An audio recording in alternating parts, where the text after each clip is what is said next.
And on that note, we are live with Tales from Terminus Spoilercast on Spoiler Sunday for Game of Thrones Season 7. Welcome, friends, familia, banners of the House Terminus. House Terminus. I am Jesus, representing House Stark. This is Cody, our special guest for the evening, representing House Baratheon. And y'all can The say... house that Bobby B built. The house that Bobby B built. Y'all tell your houses. Ours is the fluffy. Oh god, why? I as the Ralph, representing House Lannister. Oh my god. That is Don't Kaylani hold that against representing House Targaryen with my little dragon right here. He's Kai, Tiny Drogon is tiny. He's Kai Drogon. Oh He's my Kai God. Drogo. Oh my god. Kai Drogo. At least he's not Kaiserian. Oh my No. god. No. No, On that too note- Lit. soon. On that note, if you are watching this and you have not seen Game of Thrones Season 7, well, first off, get your life together and go watch it. Because we're going to be talking about all the spoilers for the season, and possibly spoilers for next season, depending on if our theories come true or not. So, Basically. if you haven't seen the season, I would suggest getting the fuck out right now. Because shit's about to get real. And shit did get real this season. Very real. Incredibly real. Let's just be honest here. Man, where should we start? Like, just thoughts on the season itself? From the top. I mean, yeah, I You guess. gotta start out with that starter, that season opener. I mean, my god. Dragons. That was perfect.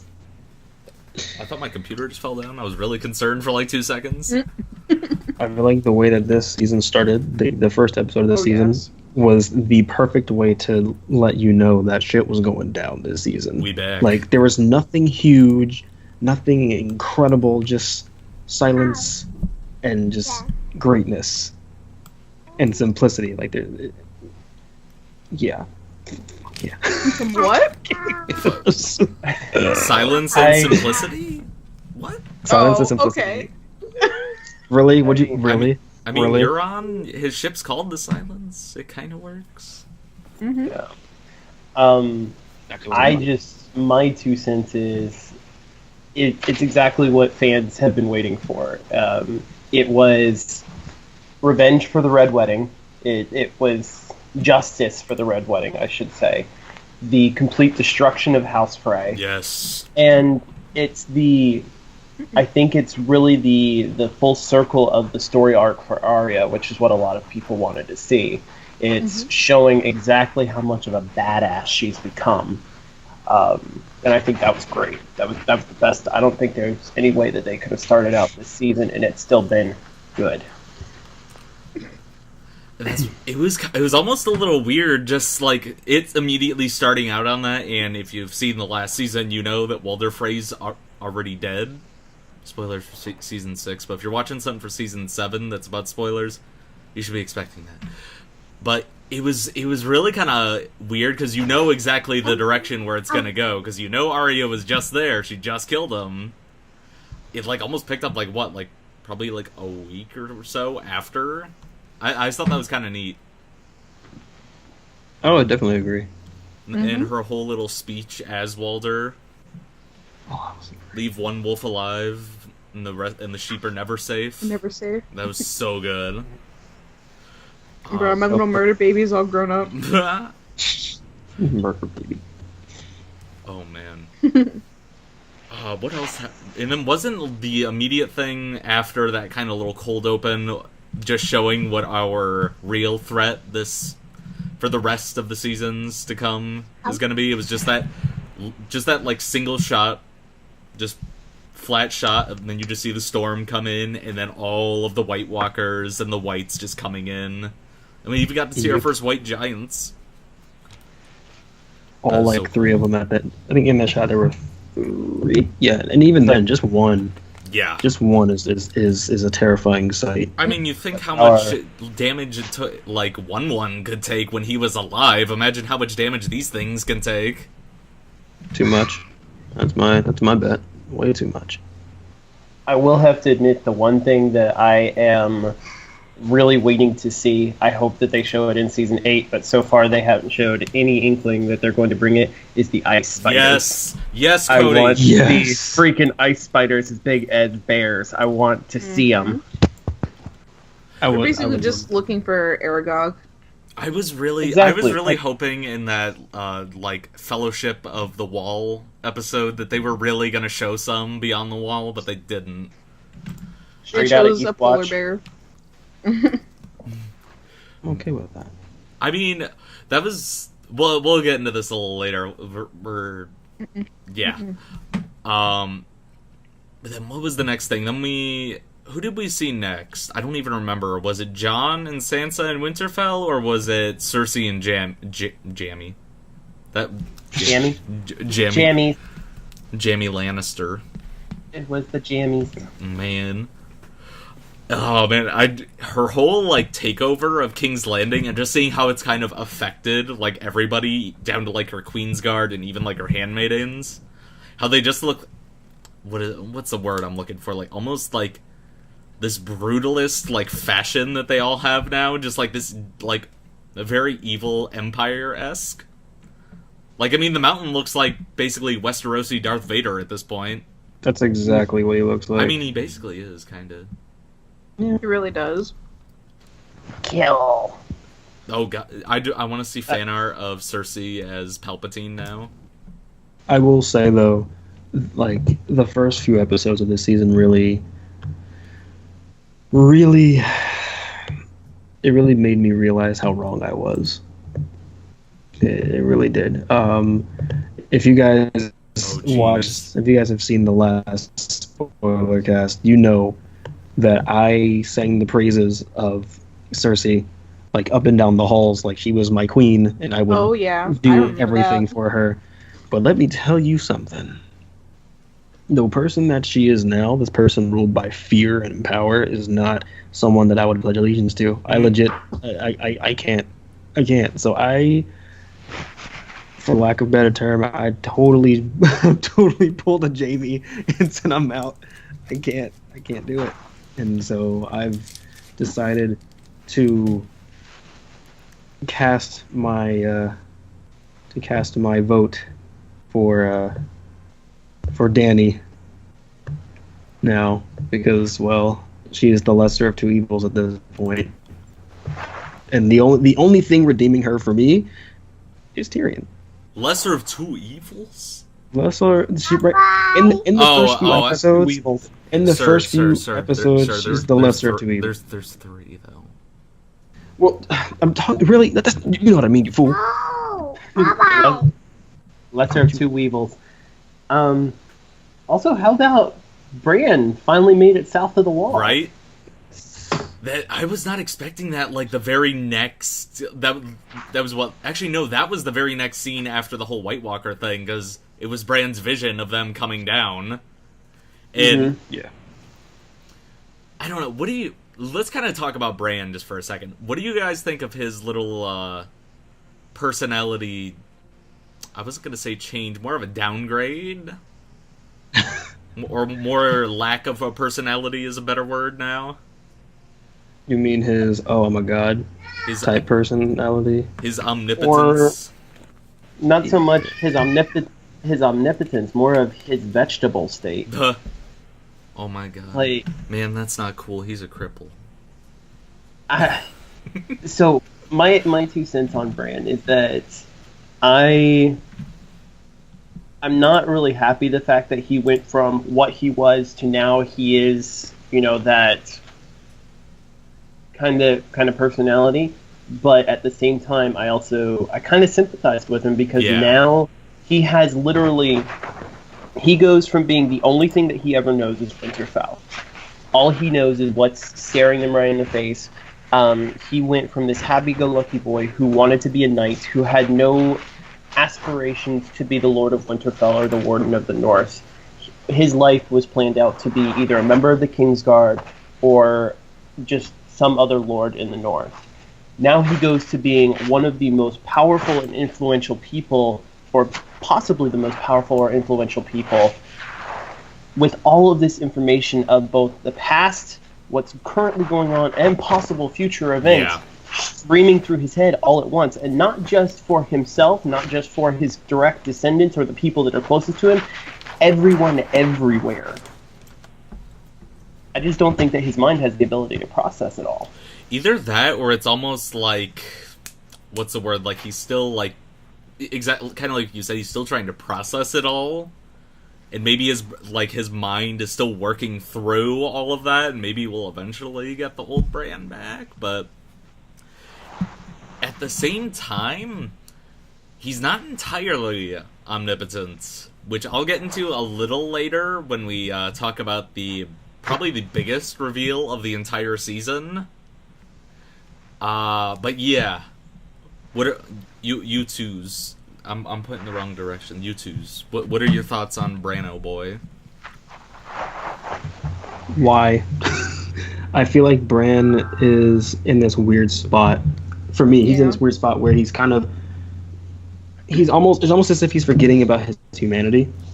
Like, him becoming the Three-Eyed Raven is forcing him to really drop the idea of being a human. Yeah. Like, he's beyond that. He's kind of a god. Like, he can see almost all. Like, he can see into the past and the future and somewhere over in the present somewhere. Like, there's nothing that he can't know.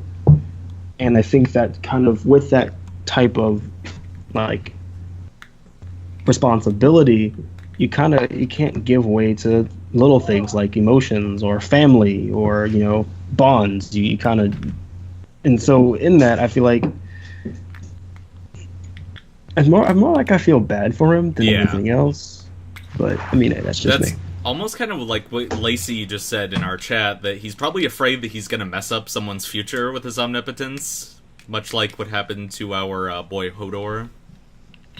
Lacey just said in our chat that he's probably going to mess up someone's future with his omnipotence. What was the one thing?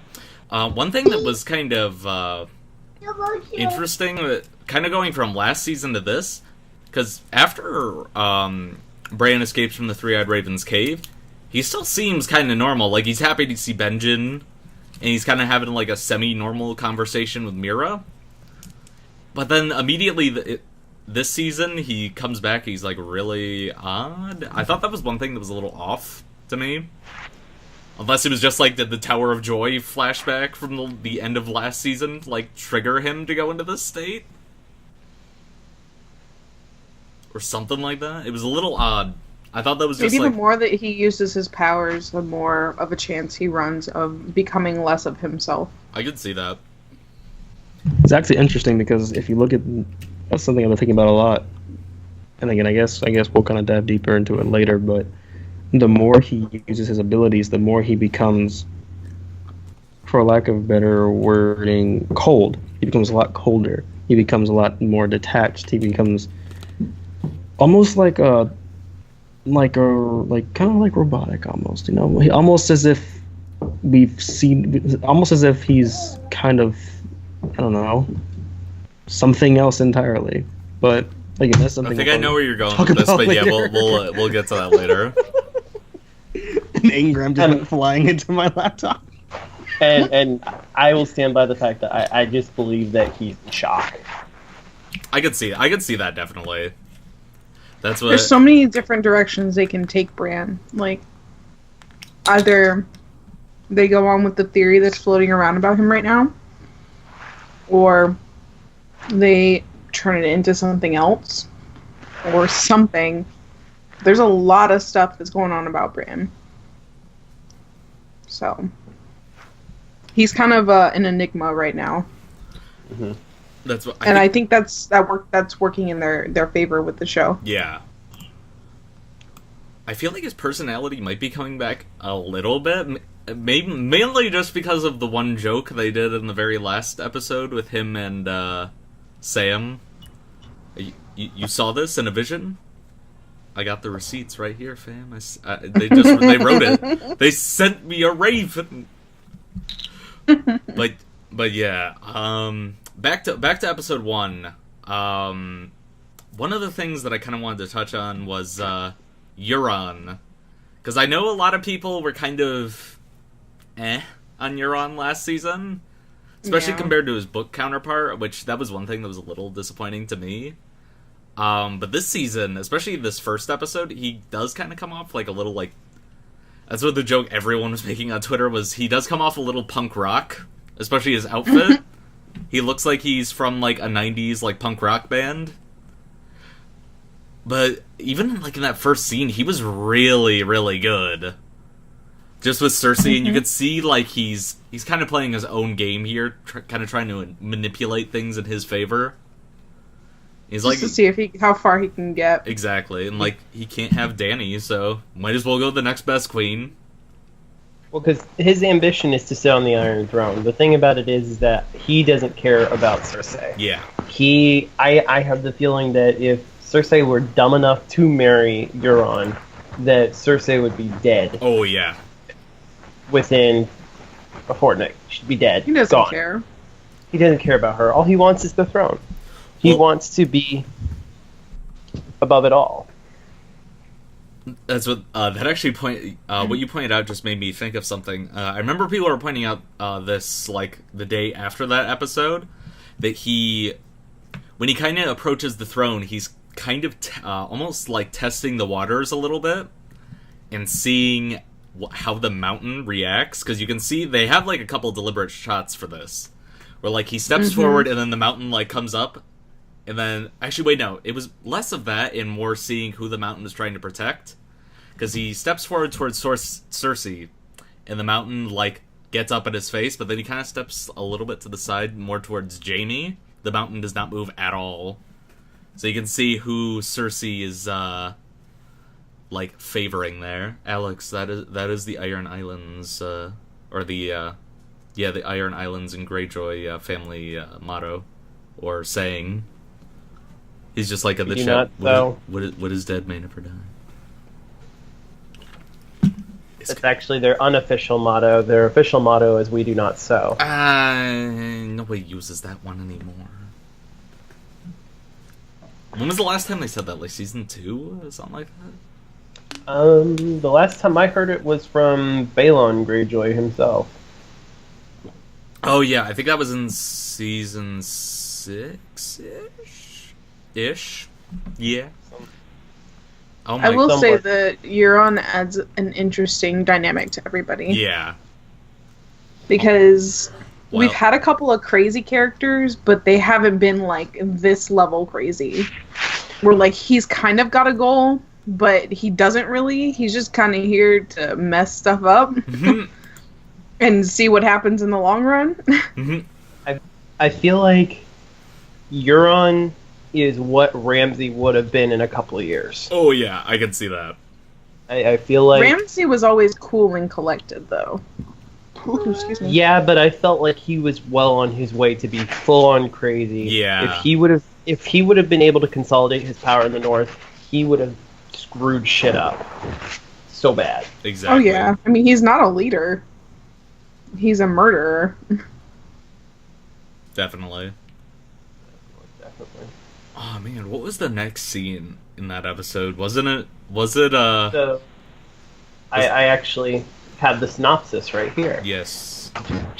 So the next scene after Bran and Mira make it through the wall was that scene in the Great Hall of Winterfell, where Jon pardons the Karstark and Umber children for their father's crimes.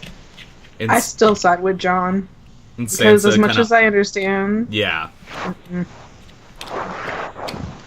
Sansa kind of undermines him in front of his men, which she has a point to an extent, but you shouldn't, like... That's one thing with these two's whole, like, arc this season. Nobody talks about shit behind closed doors. Like, they're all just, like, airing their dirty laundry in front of, like, everybody. It's like when Jon makes the decision to go to Dragonstone, he doesn't tell her, and she's just like, oh shit.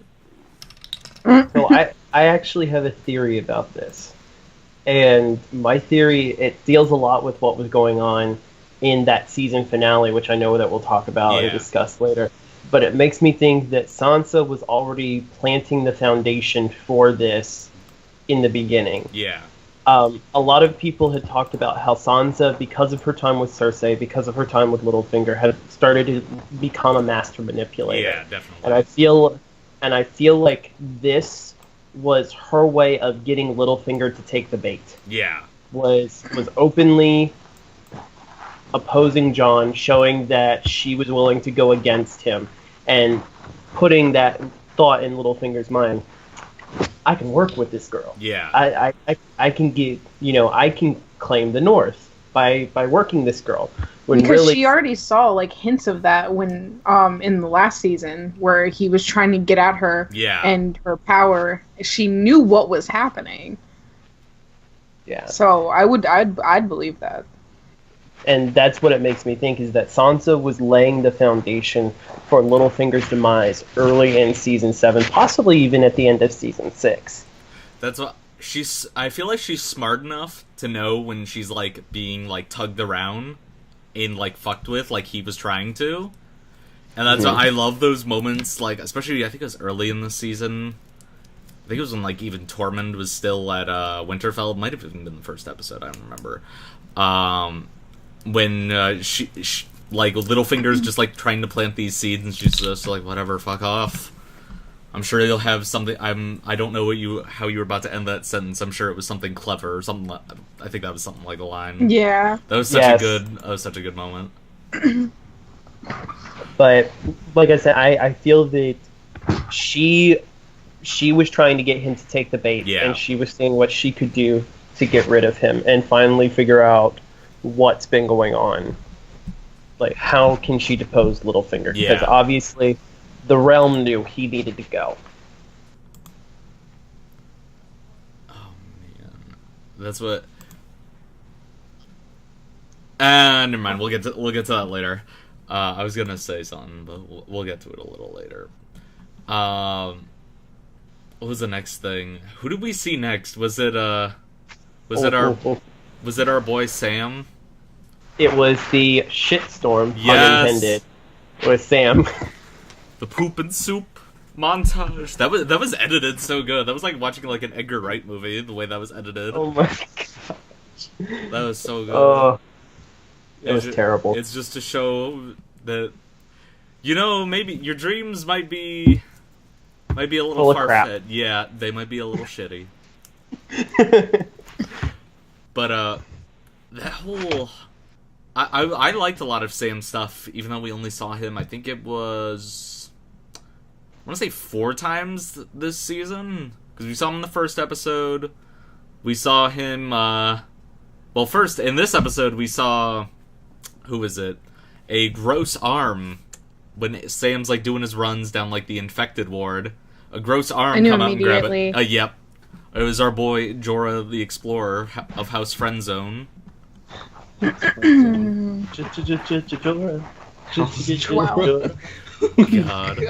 Wow. Why? And, oh man, what was the next thing? And then, was it Sam? He's, like, transcribing a bunch of old books, and he discovers that, Dragonstone, where Dany is currently headed, has, like, a mountain of dragonglass, which, dragonglass? Like, that shit. Oh my god. I still love the meme. You want this dragon ass? Sorry. I mean, you can have all the dragon glass. That was so good. Anyways. And then after that, I think, was the ending. That just long, no dialogue sequence of Dany arriving at Dragonstone. That was so good. And that's what, even just with, like, no dialogue, that whole scene, you knew exactly what was going on. With nobody had to say anything. Like, you knew exactly, like, Dany, like, all the things that Dany was, like, feeling in her head, you could just see by Emilia's acting. Just, like, kind of returning to home, but, like, not really remembering any of this. Like this shit's cool. Yeah, but... Did you know that, here, but I was watching the making of it, and it was filmed in 3 different areas. Yeah. Which, that's what... what is it? Like the interior stuff in Dragonstone is on a soundstage. The beach is in like Spain. Yeah, and then the steps are in Croatia, I think. Mm-hmm. God damn. All that just all that just to do all that.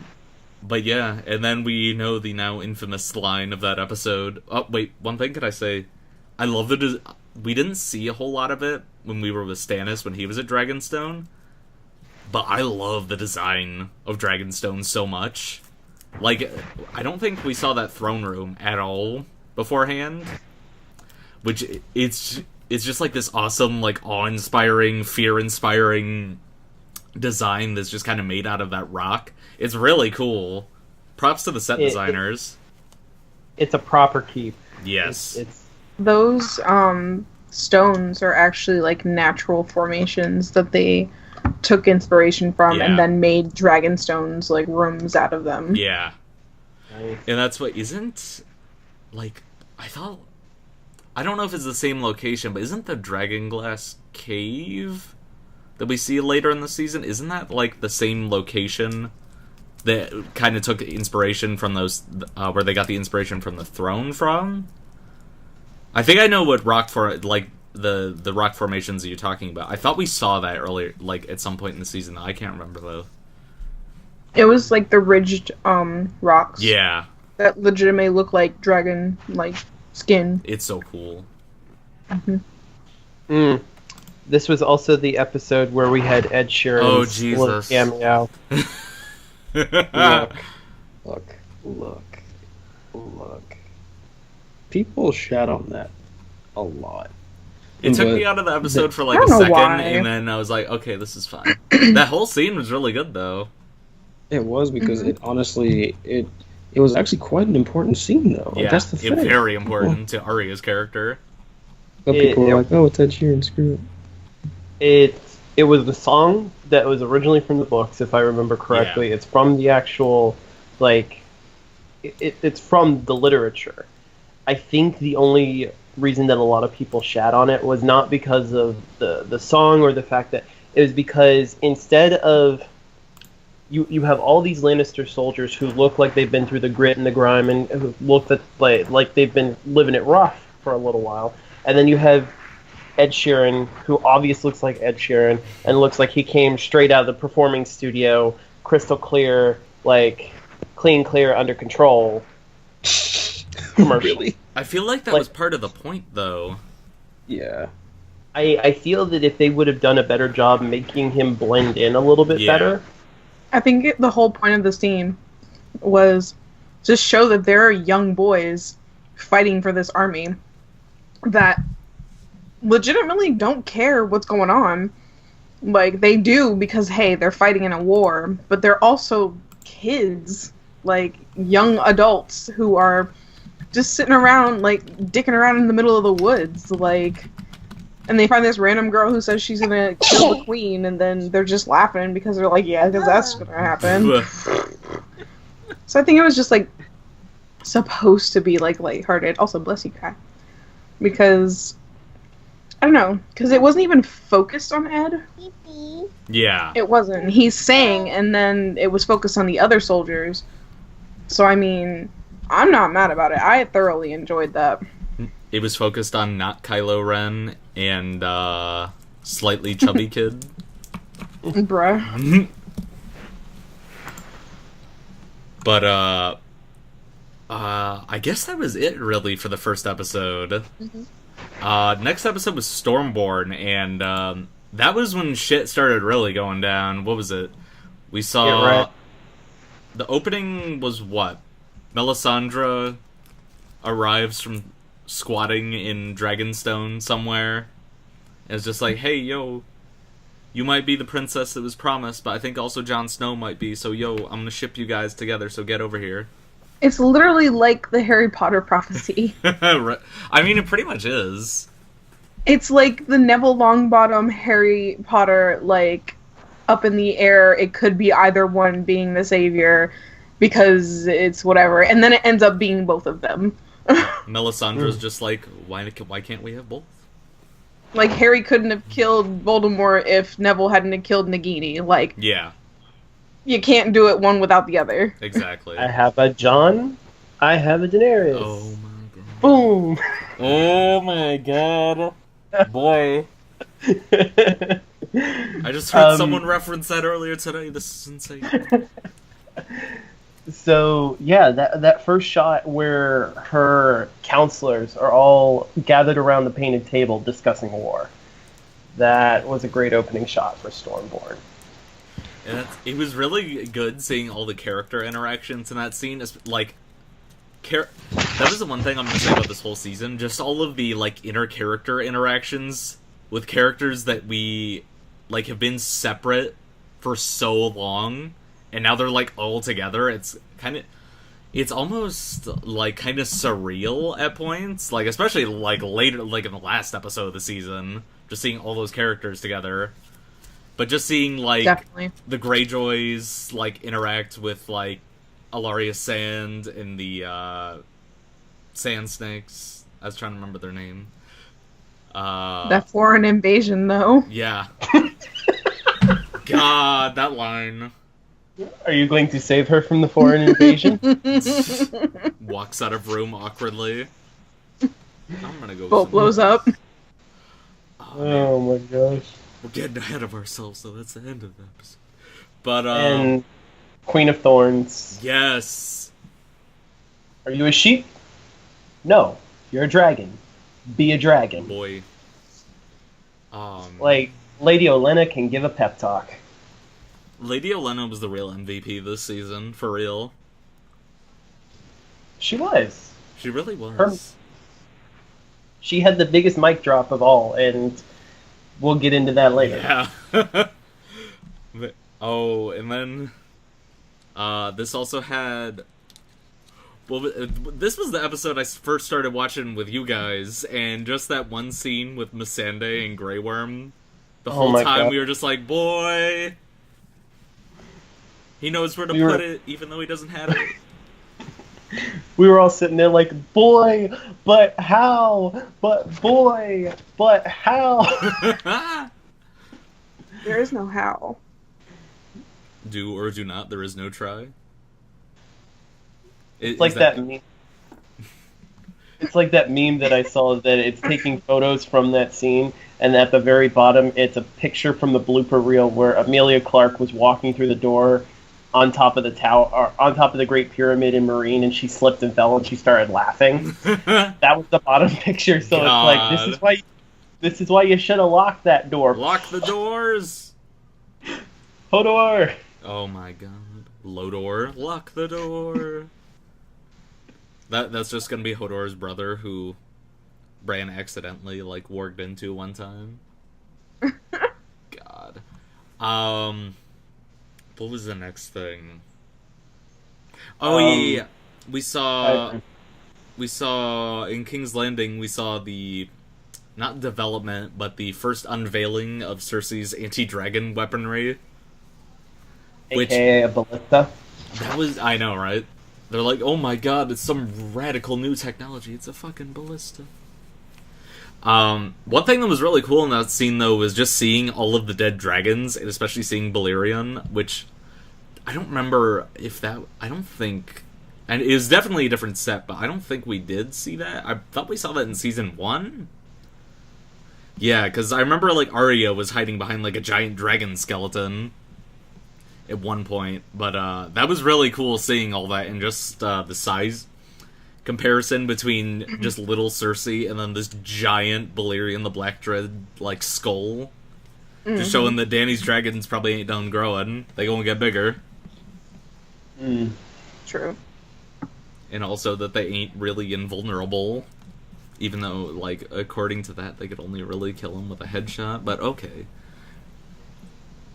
I mean, either that or they bleed out, so... I mean, yeah. What was the next thing? I'm trying to remember. Oh, yeah. Jon gets the letter from, Tyrion and the letter from, Sam. He's like, okay, I guess we go into Dragonstone. And, like... what was the next thing? Oh yeah, he reads the letter from Tyrion in front of Sansa, and she's just kind of like, Tyrion was okay, but yo, I wouldn't trust that dragon lady. She's probably crazy. And I mean, like, they totally burnt, like, our uncle and grandpa. Yeah. Yeah, that's it. But that's what, that whole scene, some of the stuff in Winterfell this season, I feel was kind of mishandled at points, which I'll get into later, especially when we get into, like, the last 2 episodes. But yeah, and then what was the next thing? We had Jon going down the catacombs and just slamming creepy Uncle Baelish against the wall and being like, "Yo, you touched Sansa, I'm gonna kill you, but I'm gonna leave." So we'll get to that later. I'll find out if you did anything when I get back. That was really good. I love seeing that with Littlefinger, but it was a little off. Like, he threatens him, but it's like, how is he going to enforce this? Is that what I was wondering? I feel like all of it led up to the last scene with Littlefinger, because like everybody in this show makes threats, but like, do they follow through with them? Yep. The only one that I would believe is Jon, because he's the heavy believer of, if you make the sentence, you swing the sword. You know? So I feel like if he promises that ass whooping, he's gonna get the ass whooping. He's gonna get the ass whooping. Jon. Do it. And it's also, I like the parallels that I've seen, because a lot of people have been comparing Jon to Eddard. Yeah. And how much, even though, yes, Jon, as we find out and as a lot of fans know, that Jon's lineage may not be exactly what we believed it to be, that he is very much like Eddard. Almost to the point of he is Eddard reborn, essentially. And a lot of the things that he does is exactly like Ned did. Yeah. So honorable, so stupid. Hey, I resent that line. I resent that line where they say, "Oh yeah, Ned was a fucking dumbass idiot." I mean, I love him, but like, come on. He was trying to do the honorable thing, and that I appreciate it, because let's be honest here. If he would have lied and then reneged back on that lie, like, it would have been pretty terrible. Yeah. So at least he got that out of the way. But, and speaking of people who are not kind of like Eddard, but were mainly, chased out of Westeros by them, we finally get to see our boy Jorah again and find out his grayscale gonna kill him. Or at least, he has the option to kill himself before they, like, send him off to quarantine. But Sam says, "Stop! No, I've got a miracle cure." Right? He's just like, "Yo, I'm gonna get like a little knife. I'm gonna give you some of this booze. We gonna handle this." And he just starts scraping. That was such a great scene. The effects in that were awesome. I hate that scene so much. Oh, passion. Jesus Christ. The most disgusting put the ointment transition. on. I feel like that is the beginning of the most terrible night of your life. It's like, oh yeah, booze and a knife. What could go wrong? Everything can go wrong. No, we don't. I woke up and my grayscale was cured. I think what made it even more disgusting is as Sam was doing the treatment and the way that they faded into the new scene. That was so good. Because it went from Sam stabbing and getting the pus out to Arya or whoever it was. Yeah. Just dunking their spoon into a pot pie. Speaking of which, we get to see hot pie again. Yes! What is hot my never pie? You know Muffin Jon Snow. He was so... I don't know. It was great just seeing like some of these characters we haven't seen since, season 4, I think? Like, come back. Which, by the way, Hot Pie has... what is it? He has his own bakery, I think, in Ireland. which is I think it was. That's what it's called. It's Muffin, Jon Snow. Oh my god, Muffin. I love it. It's weird because he kind of looks like Jon Snow. He's not wrong on multiple occasions. God. Oh man. One thing I did like, going back to that Sam scene for just a second, I did like that he mentioned that Mormont, Jorah's dad, like, saved his life, so that's what he feels like he kind of owes him a little bit. And that's I really liked seeing all of these, like, inner character things. Like, it's really cool seeing, like, Sam interact with Jorah and seeing, like, Jorah interact with, like, who was the one other person that was a really cool interaction with him? Later in the season with Thoros again. After, what was it, like 10, 12, 13 years since the Battle of Pike. That was so cool.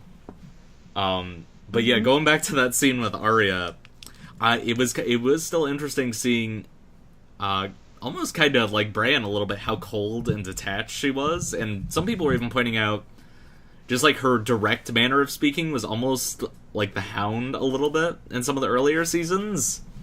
Kind of showing where she's taking her influences from. I like it. And then immediately when she hears that Jon is back in Winterfell, she's like, say what, Pie? Say what, boy? And then Hot Pie's like, yo, I'm gonna give you a to-go order. Go see your brother. I also like that they're still calling it the Battle of the Bastards. Although, it would have been way cooler if they called it Bastard Bowl. But that's just me. That's just me. No, we had to have Clegane Bowl, so come on. We get Clegane Bowl weigh-in this season, but I think we're gonna have to wait till next season for Clegane Bowl. Oh, man. What was the... Oh, yeah. And then we have the foreign invasion in the last part of the episode.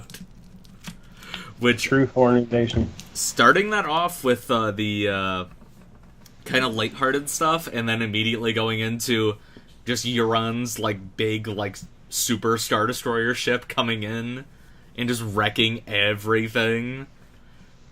I also like that they did keep one of the details from the books in that scene, which you can kind of see a little bit, that all of his crew members have had their tongues cut out. Which I think they might have mentioned that last season. I don't remember. I think they did when Balon and him first meet. But I did like that they kind of showed like his crew members like taking prisoners and kind of cutting their tongues out. Kind of add more crew members. Mm-hmm. But that's so one thing I can say. Euron knows how to make an entrance. Yeah. He makes a really, really, his really WWE great entrance. Basically. Silence was a beautiful ship. It was a really cool design. Agreed. Yeah, but all I have to say about that scene is I didn't know that Reek was paying attention when Syrio Forel was around. What did we say to the God of Death? Not today. And then we get the amazing Shooting Stars remixes all over the internet after that. Yes. God, that was the best. And Theon officially joined the U.S. Olympic diving team. Yeah, there's a lot of Olympic champions this season, which we'll get into later. Yeah. And he's one of them. God. But let's see. In that scene, we get Ilaria and I think it was Tyene getting captured by Euron. Oh yeah, yes. and Yara, of course. And we get the other two Sand Snakes dying actually pretty fucking horribly, if I'm being honest. Especially that last scene. I mean, I wasn't really a fan of the whole Doran storyline. I thought it was really badly written, in my opinion. But even, like, that last shot of them just kind of, like, hanging from, like, the bow of the ship, that was quite an image. Oh, man. But even just that one, kind of going back to what you were saying about Reek and Theon, just seeing how all that PTSD is still affecting him, and, like, just seeing, like, all this, like, chaos and, like, brutality going on around him, and he's just like, nah, I can't do this. That's the thing that pisses me off about this show. Well, not this show, but the people who like this show, is that nobody understands what character progression looks like. Everybody wants the instant gratification of this person's a badass, like, cool. Oh, you know, they don't want to see development. They don't want to see people falter. They don't want to see people, like, make mistakes.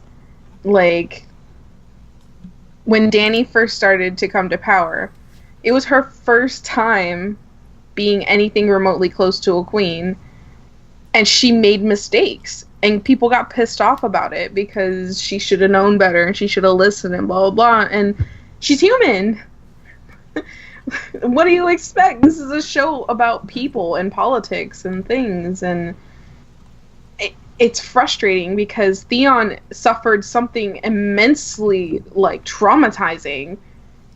And people are just trying to brush it under the rug because they want him to get over it and help his sister and blah, blah, blah. Even though you know good and damn well, if he would have helped his sister, Euron would have killed her. Yeah, exactly. They both would have died in that situation. It's like, what the fuck could he do?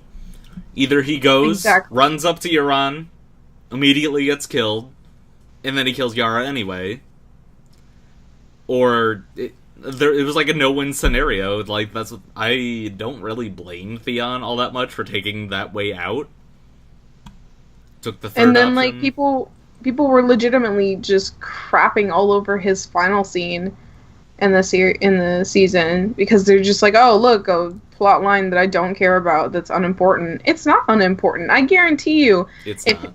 The way that the Greyjoys work, if he were to go and kill Euron, that's Yara and him taking over the entirety of his fleet. Exactly. That's another fleet for Dany. Exactly. So, you really want to tell me that this is a waste of a plotline? The Greyjoys legitimately work on who killed who? Who's the strongest person? Alright, cool. I want to try this person, then I better kill this person or they're going to kill me. I better be sure about it. Exactly. Yeah. So, for people to be here upset about Theon having a storyline to try and redeem himself as a character after all of the mistakes and all of the, like, trauma he's been through is annoying as hell.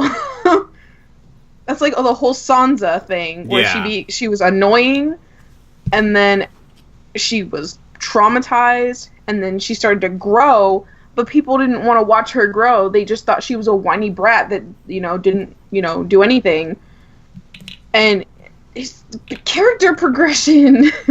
Like, you're watching this show for the story, right? Shut the hell up and watch your characters do things. Like, it's frustrating. I get it. But they're either going to die or they're going to get better from it. Yeah. Yep. When you play the Game of Thrones, you win or you die.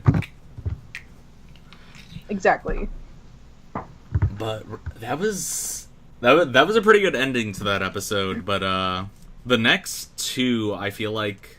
I don't know. I feel like this was like the start of the next kind of big arc of the season, where in the opening episode, or in the opening scene, we get our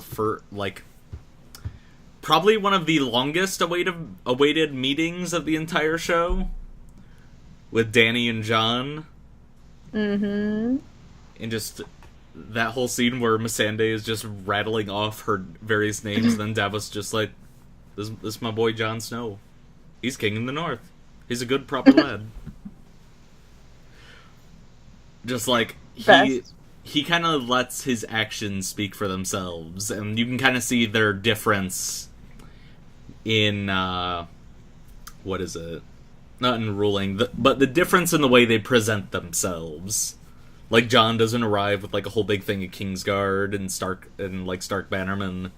He has a couple guys, but, like, he's pretty... He knows he's going into enemy territory. Yeah, exactly. And the last thing he wants to do is, like, show off his pee-pee. Exactly. Like, and be like, look at how many people are following me.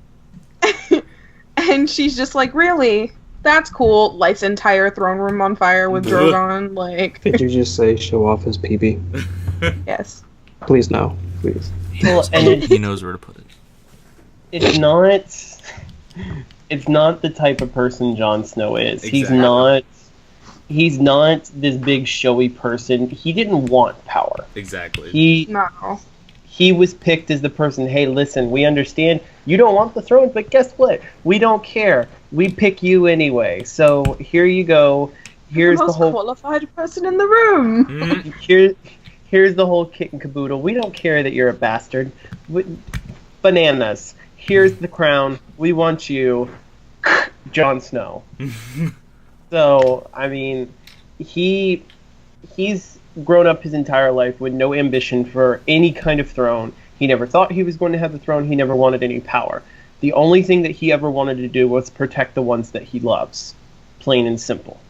Dany, on the other hand... on the wall, protecting everyone from the long night. Dany, on the other hand, has grown up. She didn't want power. She always thought that she was going to marry her older brother, even though her older brother was a dick. Mm-hmm. He got what was coming to him. Wait. She grew up knowing she was going to marry her older brother? She thought she was going to marry Viserys because that's what the Targaryens did. Oh my god, that just solidifies something else for me. Yeah, she thought that because that's what the Targaryens did. She didn't like it, but she thought that was what was going to happen. And then she gets married to Khal Drogo and everything changes for her. And then she grows up to the point where she's like, you know what, Viserys is a jerk. He doesn't deserve the throne. I deserve the throne. And so she's kind of gotten to the point where she's like, I deserve this throne because of everything that I've been through. Whereas Jon was like, I don't want the throne, but it's given to me, so I'm going to do the best that I can with it. There's my 2 cents. Well said. That's very well said. Because honestly, like, it's the start of an interesting companionship. Yeah. Because, so to speak, you can feel the tension in the room. Like, the minute that, like, Amelia gets up and walks towards Kit, they played that so well that you could just feel it in the air in the episode when they're talking to each other and how they hold each other, like, hold themselves, and just... I don't know, man. I appreciated the small nuances, especially because Amelia and Kit are great at their characters. They play really well off each other too in this episode. And just the very they're like best friends. I think they have like 2 scenes together in this episode, but both of those scenes are just top notch in the way that they're kind of playing off each other. Also, I love the scene where like Jon, they're walking up to the Dragonstone, and the dragons just fly by, and he hits the deck. Like, yo, what the hell is happening? Is this the end of the world? Which is preceded by the line, "Yeah, but I'm not a Stark." And then immediately, who is it, Drogon or Rhaegal or one of the dragons flies like immediately over him, like, "Yeah, boy, I think we know what you are." Basically. And his whole conversation with Tyrion, which that was another great reunion this episode. After the last time they saw each other was like when season 1 Tyrion episode. Was yeah, like season 1 episode 3. It's been a long time.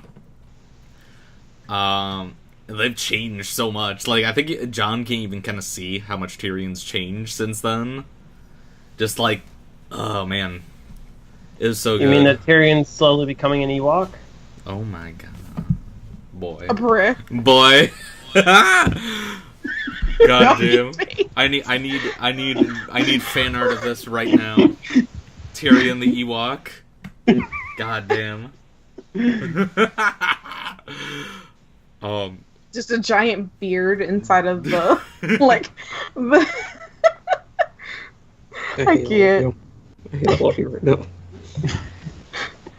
There's one other interesting thing, just kind of keeping with the Dragonstone, the early Dragonstone stuff right now, was that whole scene with Varys, and I think the last time we see Melisandre this season, where she's just like, I brought ice and fire together, and now I must... Peace out. Yeah, peace. My ship is together, I'm outie. But I still gotta die here because I saw that in the fire. And you might too, Varys. That was the extent of her scene. And then Varys just like, fucking fire priestesses. Fuck magic. Fuck magic, man. This sucks. Which we didn't see very much of Varys after the first few episodes. Yeah, because he was present. He has like the one conversation with Dany where like that probably should have taken place on the boat in the previous episode, where she's just like, "Yo, I know you like sent an assassin after me and shit." Is like, I should burn you. And he's like, "Why didn't you tell me this on the boat? Why do we have to establish this now?" And he's like, "Yo, like, I'm gonna just do whatever's right for the people. And I think you're right, but we'll see. We'll see." Mm-hmm. Then yeah, he doesn't have a whole lot this season. Mm-hmm. And then I think the immediate next scene was Euron dragging Yara, Alaria, and Tyene through the streets of King's Landing and being celebrated as like a great hero, and then presenting them before Cersei, which also had the best line in the entire season. What is she like? A finger in the bum. Best line. You just constantly trying. The way that was so great. Just to, like, him taunting Jaime the whole time. Talk about whipping your pee-pee out and just being like. Well, so I mean, that's what he said he was gonna do with Daenerys, but I guess Theon beat him to it. Theon whips out nothing. Daenerys is like, "Okay, we good." We good. Theon is just like. And she's like, "What? Exactly. What? Exactly." God. Can we get some like light in here? Yeah. Yeah, this was definitely the scene where Cersei showed that she was not someone to be trifled with. Yeah. And I knew immediately something was wrong because her lips were a different color, and I was like, "Girl, your lips are always pale as hell. I know there's something wrong." Your lips are moving. That was a really good callback, though, to how they killed Marcella. I like that. I was expecting that going in. It was great to see it, though. Yeah. And just everything, like, what we saw with Tyrion creating this master plan, and then to find out that Cersei was one step ahead of him, knew exactly where he was going to go, what he was going to attack, and was like, "I set a trap for you. It's a trap. Here you go." It's a trap! Which I really liked, because I think most of us were expecting Tyrion's plan for Casterly Rock. Honestly, especially his like secret maneuver that he was going to use. I felt like that was going to be something that they set up really early on. Just like, we gonna go up through the sewers. We gonna get him through there. That's is so good. I have to flip. I have to say this. I was completely disappointed by Casterly Rock and Highgarden. Highgarden more so. I was fine with Casterly Rock. I was very disappointed with Casterly Rock because, especially the way that it's described, Casterly Rock is literally supposed to be this massive, impenetrable fortress on the side of a sea mountain. Like, it's supposed to be huge, and what we saw was literally something that was maybe on 100-foot cliff, if that. And it was like, Listen, all the budget went into the dragons this season. I don't want to hear the budget thing because we know it obviously didn't go into the direwolves. I know. Oh, he's dead though. I don't want to hear the budget thing. Because in leaked emails, it was established that HBO was literally willing to throw whatever it took at this, and they were like, "Nah, we good." That's why we got a 7-episode season and a 6-episode final season. They're just trying to get it over with. But then again, those 6 episodes are going to be 2 hours long, so. I mean, they said that about this season though too. No, they didn't. Yeah, they said that like last year. The episodes were way longer, and then like. I mean, technically they were a little longer, but the last season is like supposed to be. That's why it's supposed to be 2 years until they're done because this last season small films. exactly. I have a theory about the 2 years thing, which I may have told you guys already, but we'll get to that later. Also, on that note, can we just talk about the biggest high note of this entire up to this point was the bomb that Lady Olenna dropped on Jaime. Fucking, that part was so good. If you're gonna go out with a bang, and that's the way to do it. I mean, it was literally like, tell Cersei it was me. Just later. Cheers. Dies. Cheers, mate. God, that was the best. I'm really gonna miss Olenna. Everybody's like cool grandma. Like, oh man, imagine how lit it would have been like if we saw like Olenna meet like little Lyanna Mormont. That would have been like the best team up in the. Like, she would have looked at her and been like, "This is my child now. This is my child." You were new. You were new Marjorie. I honestly don't think that it would have been a good idea to put those two in a situation together, because like you see how much damage the dragons could do. I literally think that if you put Olenna and Lyanna Mormont together, if they didn't like each other, all it would be is all of a sudden you see a zoomed out map of Westeros and just a mushroom cloud. Yep. Like, fuck it. White Walkers are like not an issue anymore. Are you a sheep? Be a bear. Oh my god. Please. Be a bear. No, I think that if you put Lyanna Mormont and Lady Olenna together, if they started arguing, you would immediately get a cutscene that goes straight to the Night King, and the Night King's like, nope, turn it around, let's go. Turn it around. Go. God. We're marching back home, y'all. The long winter can stay north of the wall. Fuck this, we out. Oh man. And then that was the end of that episode. Oh wait, and then we had was this? No, that was the next episode. We just had Jorah being like, "Yo, peace. My grayscale is cured. I'm going back to Daenerys. Bye." Daenerys. Hey, that is my favorite. That is my favorite misspelling of Daenerys' name I've ever seen. I saw that on Tumblr during the season 3 finale. No. Daenerys. That was the best. Oh no. It's like Daenerys and mayonnaise. God. Yes.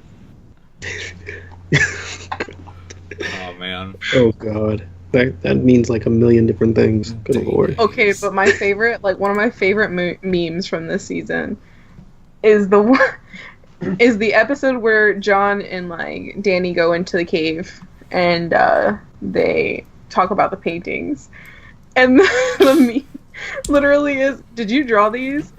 Just shuffles like hands in pockets. Devos, stall! I'm almost done.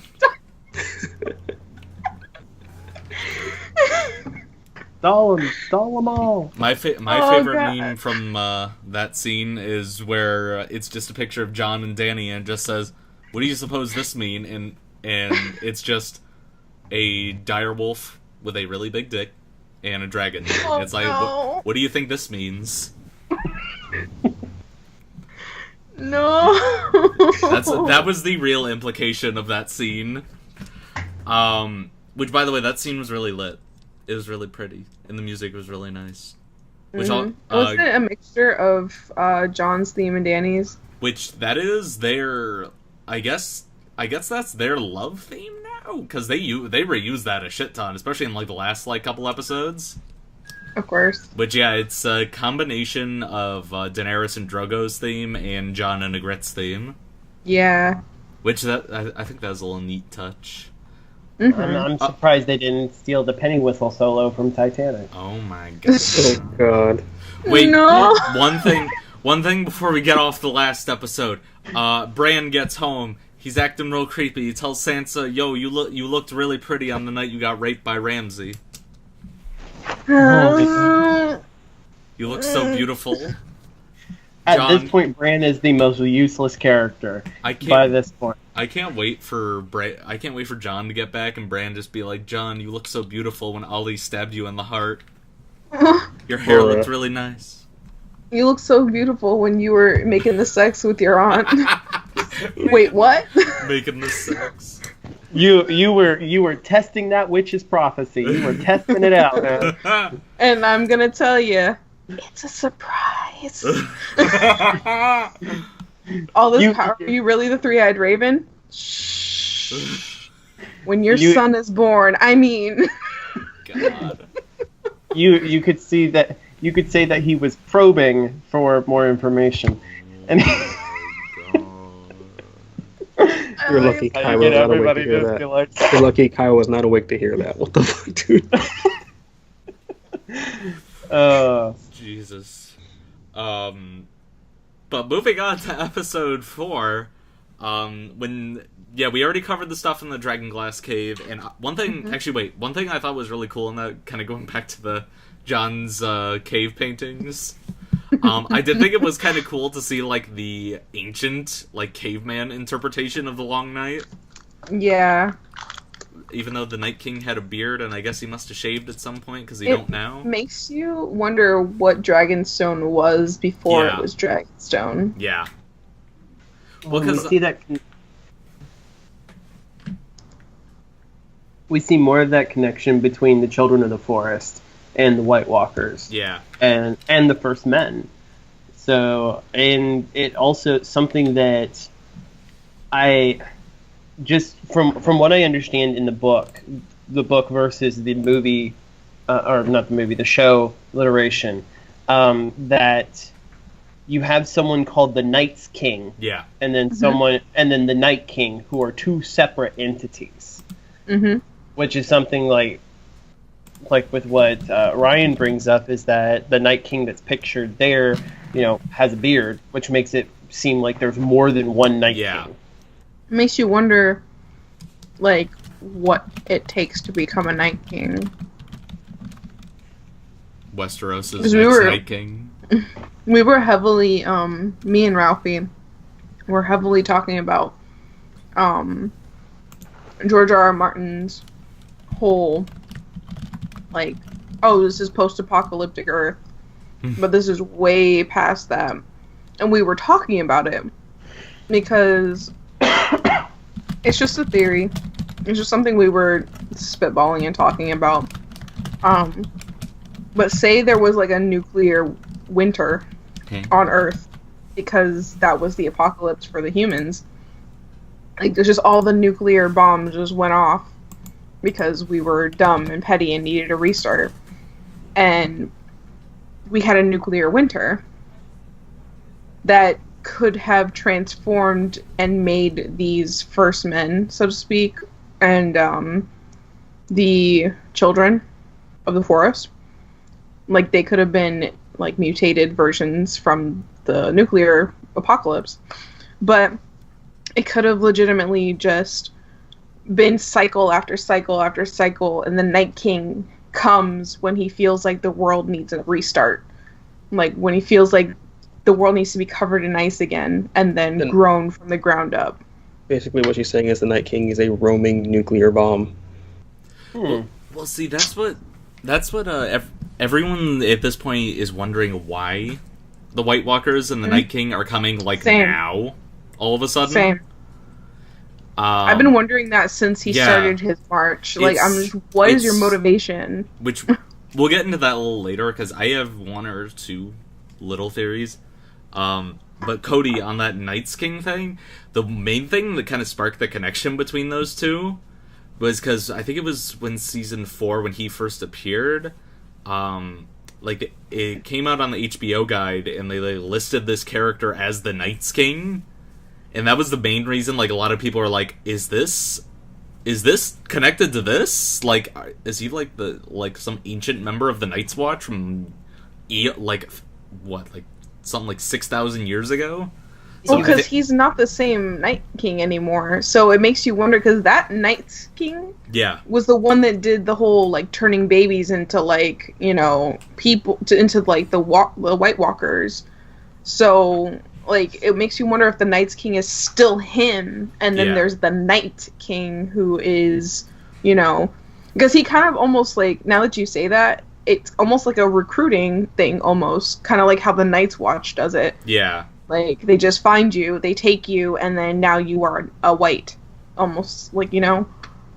I almost wonder if, like, they were like planning on doing that at one point, making the Night's King like the Night King, because in that scene from season 4, when he's walking up to Craster's final son, you can see in the background there's a bunch of figures there, and if you count them all, including the Night King, it's 13, which he was the Night's King, was the 13th Lord Commander of the Night's Watch. Exactly. So that's what a lot of people are making that connection, which I could kind of see, but I don't know, I guess they're not going that direction? Which would be interesting, because if you are the commander of the Night's Watch, then maybe it's like a death sentence, so to speak. You become the Night's King. Yeah. I mean, they could still be playing with that and just haven't talked about it. Yeah, or they could be just doing that in the books or something, because like there's a lot of stuff that's different in the books and the show. Like there's entire plot lines that are cut out. It would be kind of weird to derail that entire thing and go to a Night King instead. So yeah, it'd be kind of odd. Now I need to go back and rewatch it. All the people wouldn't know the difference at this point. You have to understand that as well, because I know that more people that watch the show haven't read the books, so they wouldn't know the difference between the Night's King and the Night King. So to be honest, sticking strictly with the Night King wouldn't really hurt the series, to be honest with you. No, it's not going to hurt it. It's just, it kind of bothers me. Why would you derail one storyline and just completely forget about it and kind of go with it in the next season, but differently? And it's just like, Yeah. At this point, though, it's a little bit too late to develop too much more into that, because I mean, we're obviously going to talk about it here in a little bit, but it's way too late. One of the things before we move on, one of my favorite things that, because George R. R. Martin has said that a lot of these he's connecting to historical events, and the wall is essentially Hadrian's Wall from the United Kingdom, and the White Walkers coming is almost like a parallel to this, to the Saxon invasion and the Saxon incursions during the Roman occupation of the United Kingdom.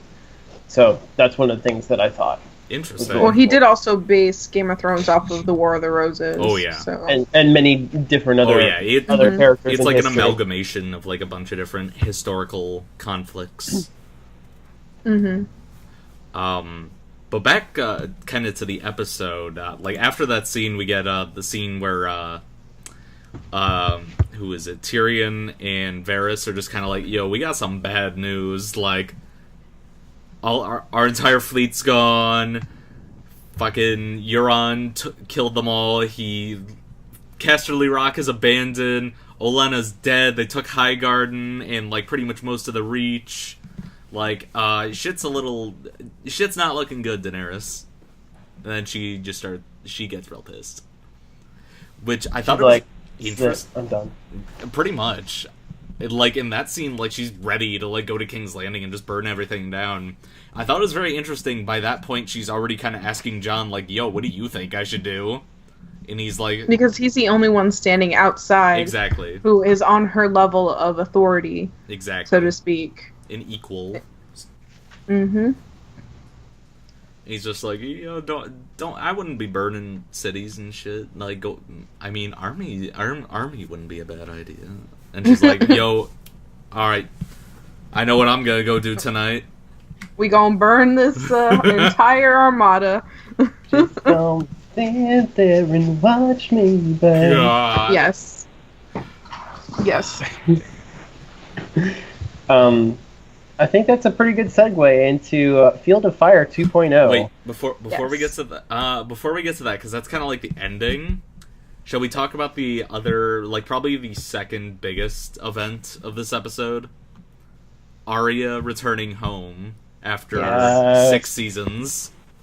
Murder Baby makes it back. Yes. Immediately gets home, guards tell her to fuck off. Like, oh god, that was great. And just her. Like very quiet scene of her just kind of sitting in the courtyard and just seeing how things have changed a lot, but it's still home. Yeah. Mm-hmm. And then I love that little scene between her, Bran, and Arya, of Sansa, Bran, and Arya in the Godswood, just kind of like talking, and like Bran's like, "Yo, I know about your list," and Arya's like, "Oh shit, that's creepy."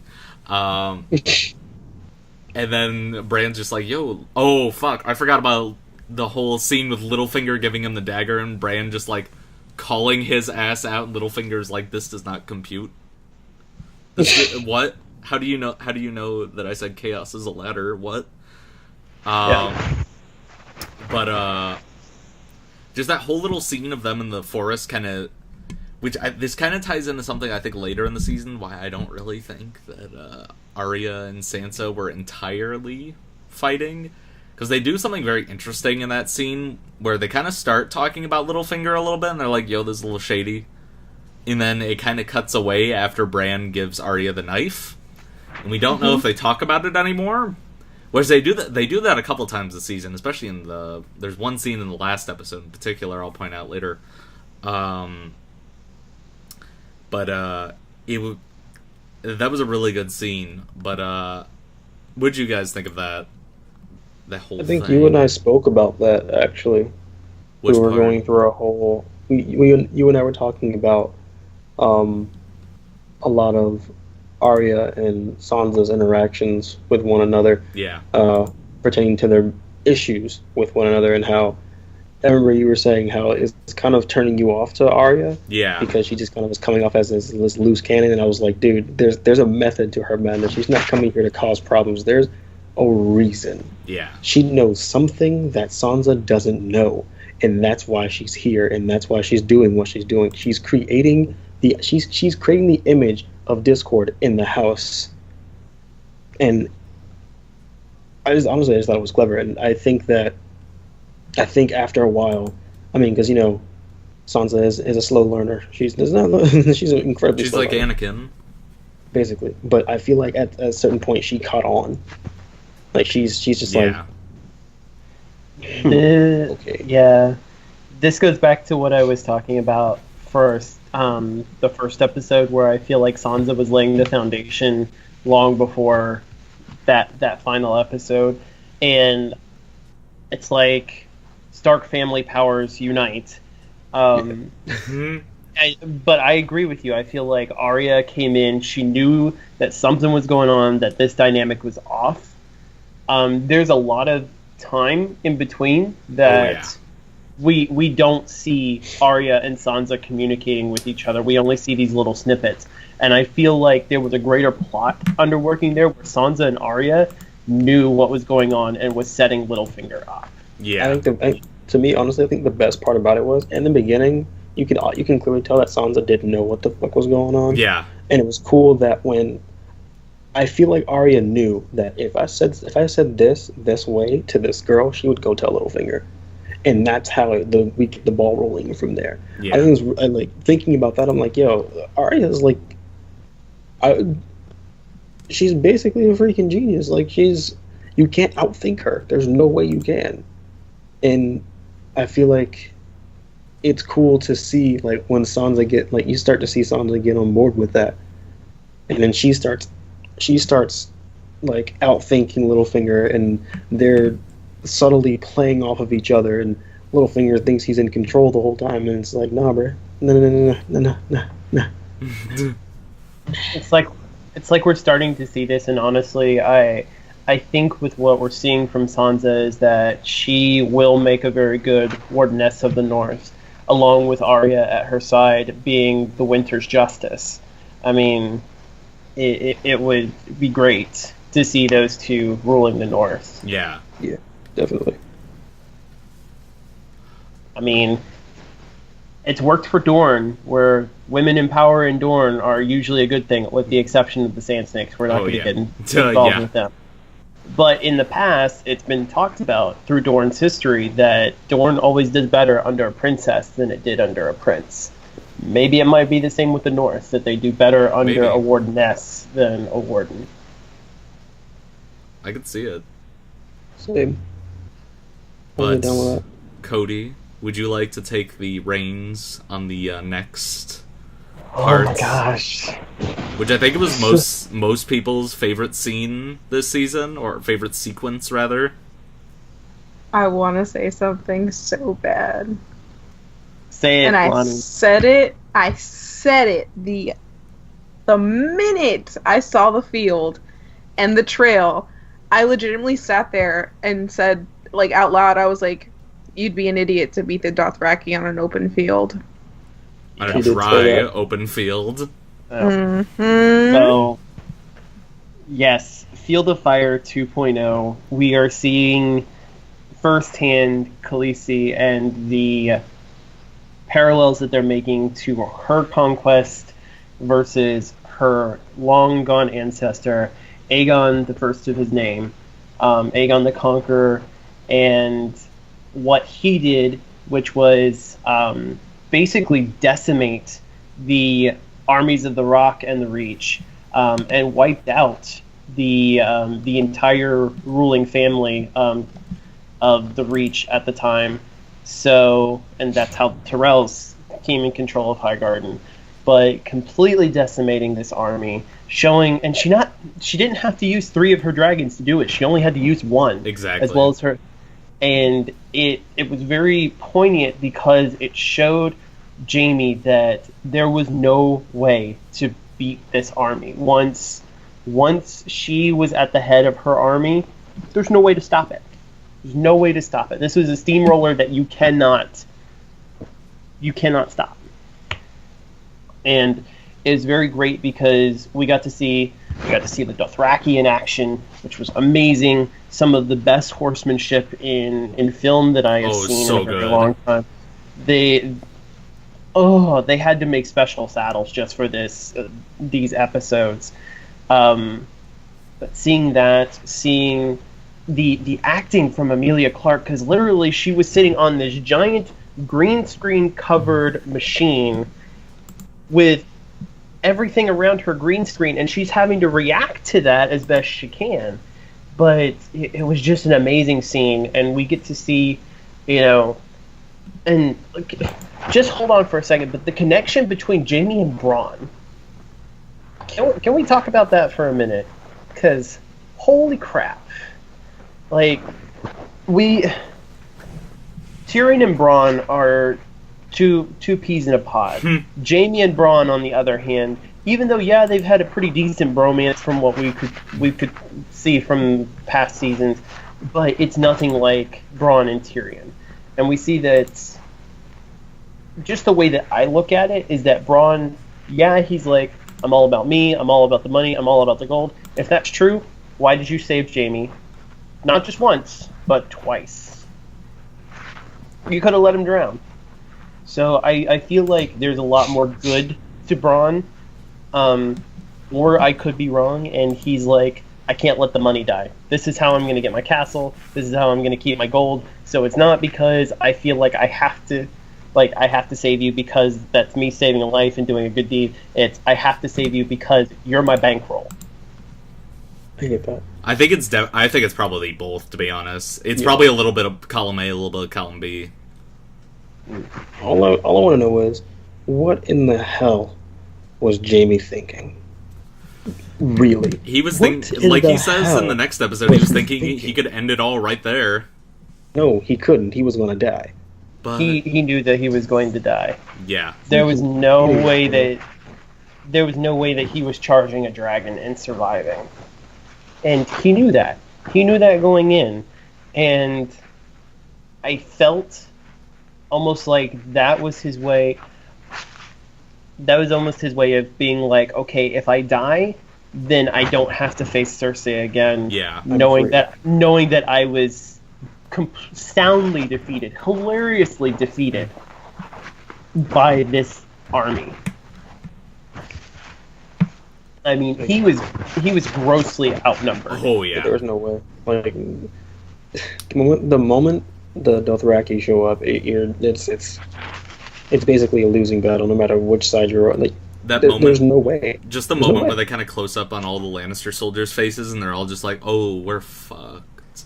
Yeah, because nobody has fought the Dothraki, because everybody's these trained soldiers and like, oh, this sword move goes here, this sword move goes here, Yeah. and then comes a Dothraki and they're like swinging swords and stuff all over the place. Like, they come in like the anime kid, like doing Naruto runs onto the battlefield.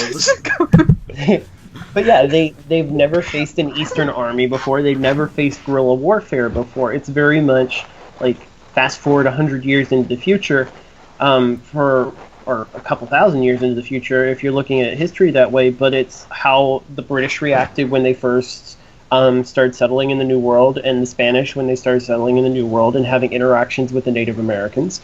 It's the same way that the colonials fought the British during the American Revolution, to where these were tactics that nobody had seen before. And also, how the hell are you going to put standard foot soldiers against mounted cavalry and expect to survive? Jamie, did you ever see Lord of the Rings, dude? Come on, Apparently man. not. Come on, man. Did you ever see last season with the fucking Knights of the Vale? You done Right. fucked up. Yeah, screwed it up. But yes, that entire sequence was amazing. And another thing was looking at Tyrion's reaction Yeah. to everything that was going on. And it's something that, if I remember correctly, happens in the next episode, where Tyrion and Varys have a conversation. But it's literally Tyrion sitting here like, what the hell is going on here? Like, I feel like it was that moment where you saw. I guess it was really, for me, the first moment where you saw that there was a conflict of interest starting to grow within Tyrion, because he's just like, sure, we totally want to win this war. We totally want, Dany on the Iron Throne, but what is the cost? This is my family. These are my family's people. Like, if this is what it's going to take, am I really going to be responsible for the deaths of my entire family for the sake of this woman that I solely believe in, to sit on the Iron Throne? Like, is it worth it? and not just their deaths. I mean, we saw Dragonfire and how the bodies reacted to that. It's not just Ash. death; it is complete obliteration. Your very existence is wiped from the face of the earth. That was such a cool visual. It's like almost like in Terminator 2 when like Sarah Connor's like whole just body is just like deatomized by the nuclear fire. It was a whole battle sequence. They did a really good job of something that Game of Thrones has not done in quite a while, and the show very rarely did it. Was just showing, actually, they kind of did last season. Was just showing how, actually, they did a lot last season. I forgot about Battle of the Bastards. Just showing how chaotic and how just shitty war is. Like, just everything. Like, they had that like one take shot of Bronn that was kind of like a homage to the shot of Jon from the Battle of the Bastards, where like he doesn't know what's going on. People are on fire. There's just a bunch of random dudes on horses coming at him.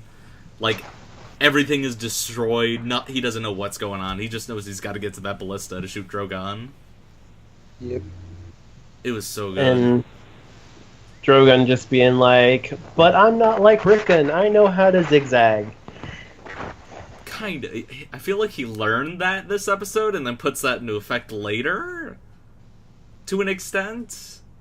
I'll try rolling. That's a good trick. Oh my Do a barrel roll. Oh my god. Do a barrel roll. One thing that was kind of funny in those like last couple of shots when he like shoots Drogon out of the sky. I've yet to prove this theory because I need to edit this and like check this. I feel like it was an homage to the last scene in Jaws when Sheriff Brody is shooting the canister that's in the shark's mouth. Just the way it's shot, framed, and paced, it feel like the whole first time I watched it, I was like, this is just like Jaws. This is really weird. Even like the close up on Bronn's face just before he shoots and then hits his target, I feel like was the exact same thing. But that's just me. I want to edit this and find this out. You may see this as a video in the next like week or two. Okay. Channel. Channel.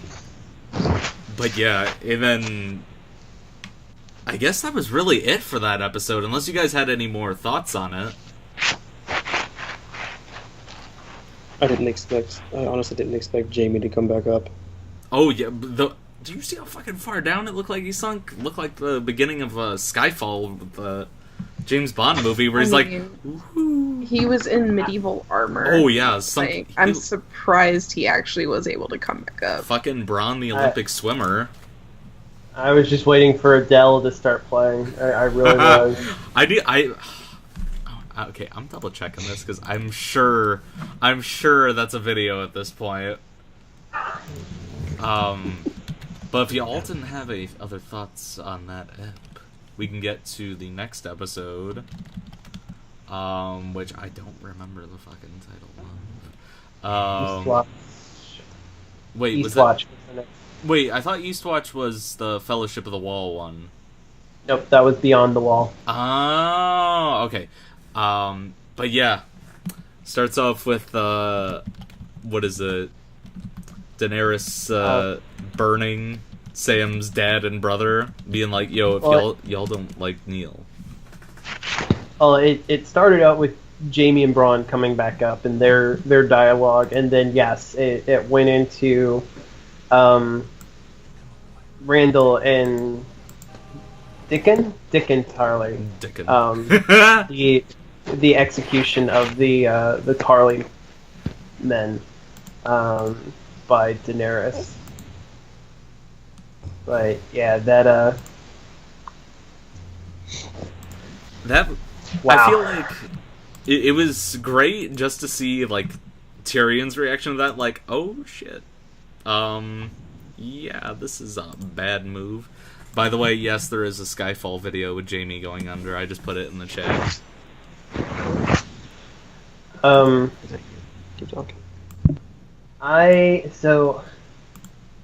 My whole point of view on this, when it comes to their execution, is Tyrion is looking at this like, oh my gosh, this woman is a loose cannon, we need to rein her in. But from her perspective, I see why she did what she did. Is if she showed weakness, she is having to fight 10 times harder than any man, because she is literally in a world where women are considered inferior and that they cannot rule. So if she shows any little bit of sentiment or weakness, nobody's going to follow her on the battlefield. Exactly. Especially her Dothraki army.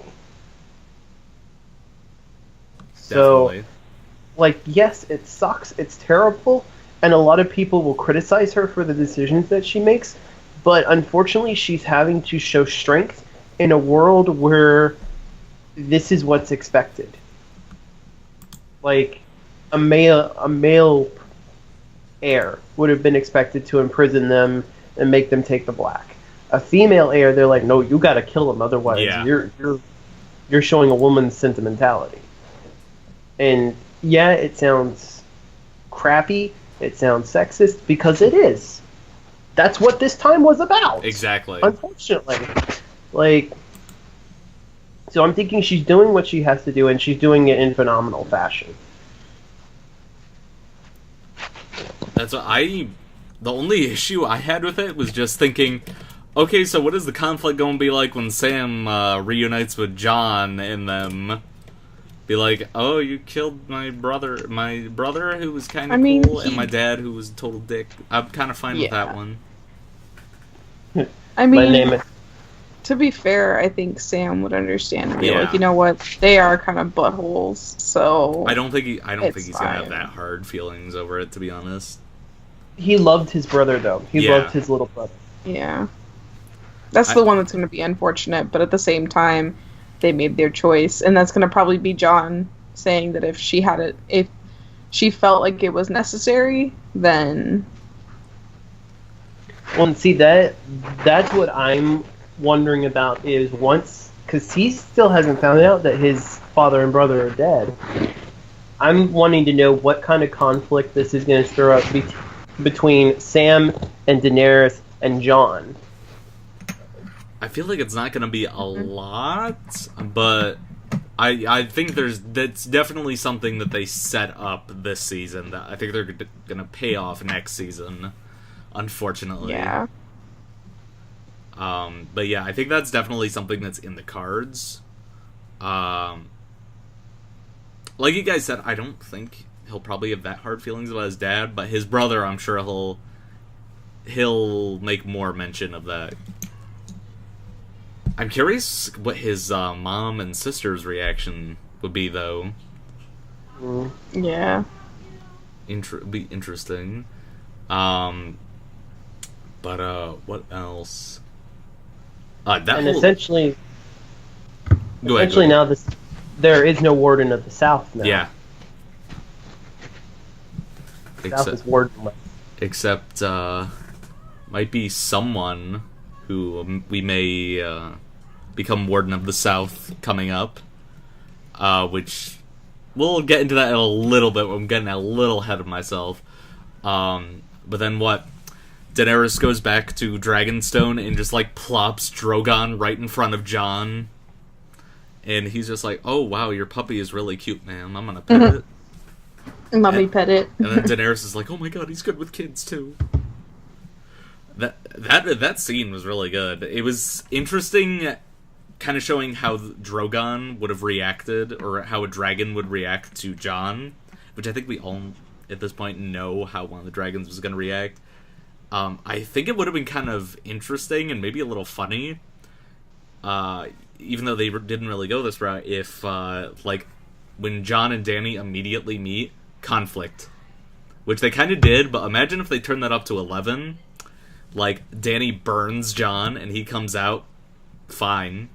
Although he might not have that gene, because he got kind of burned in Season 1, and nothing ever came of it.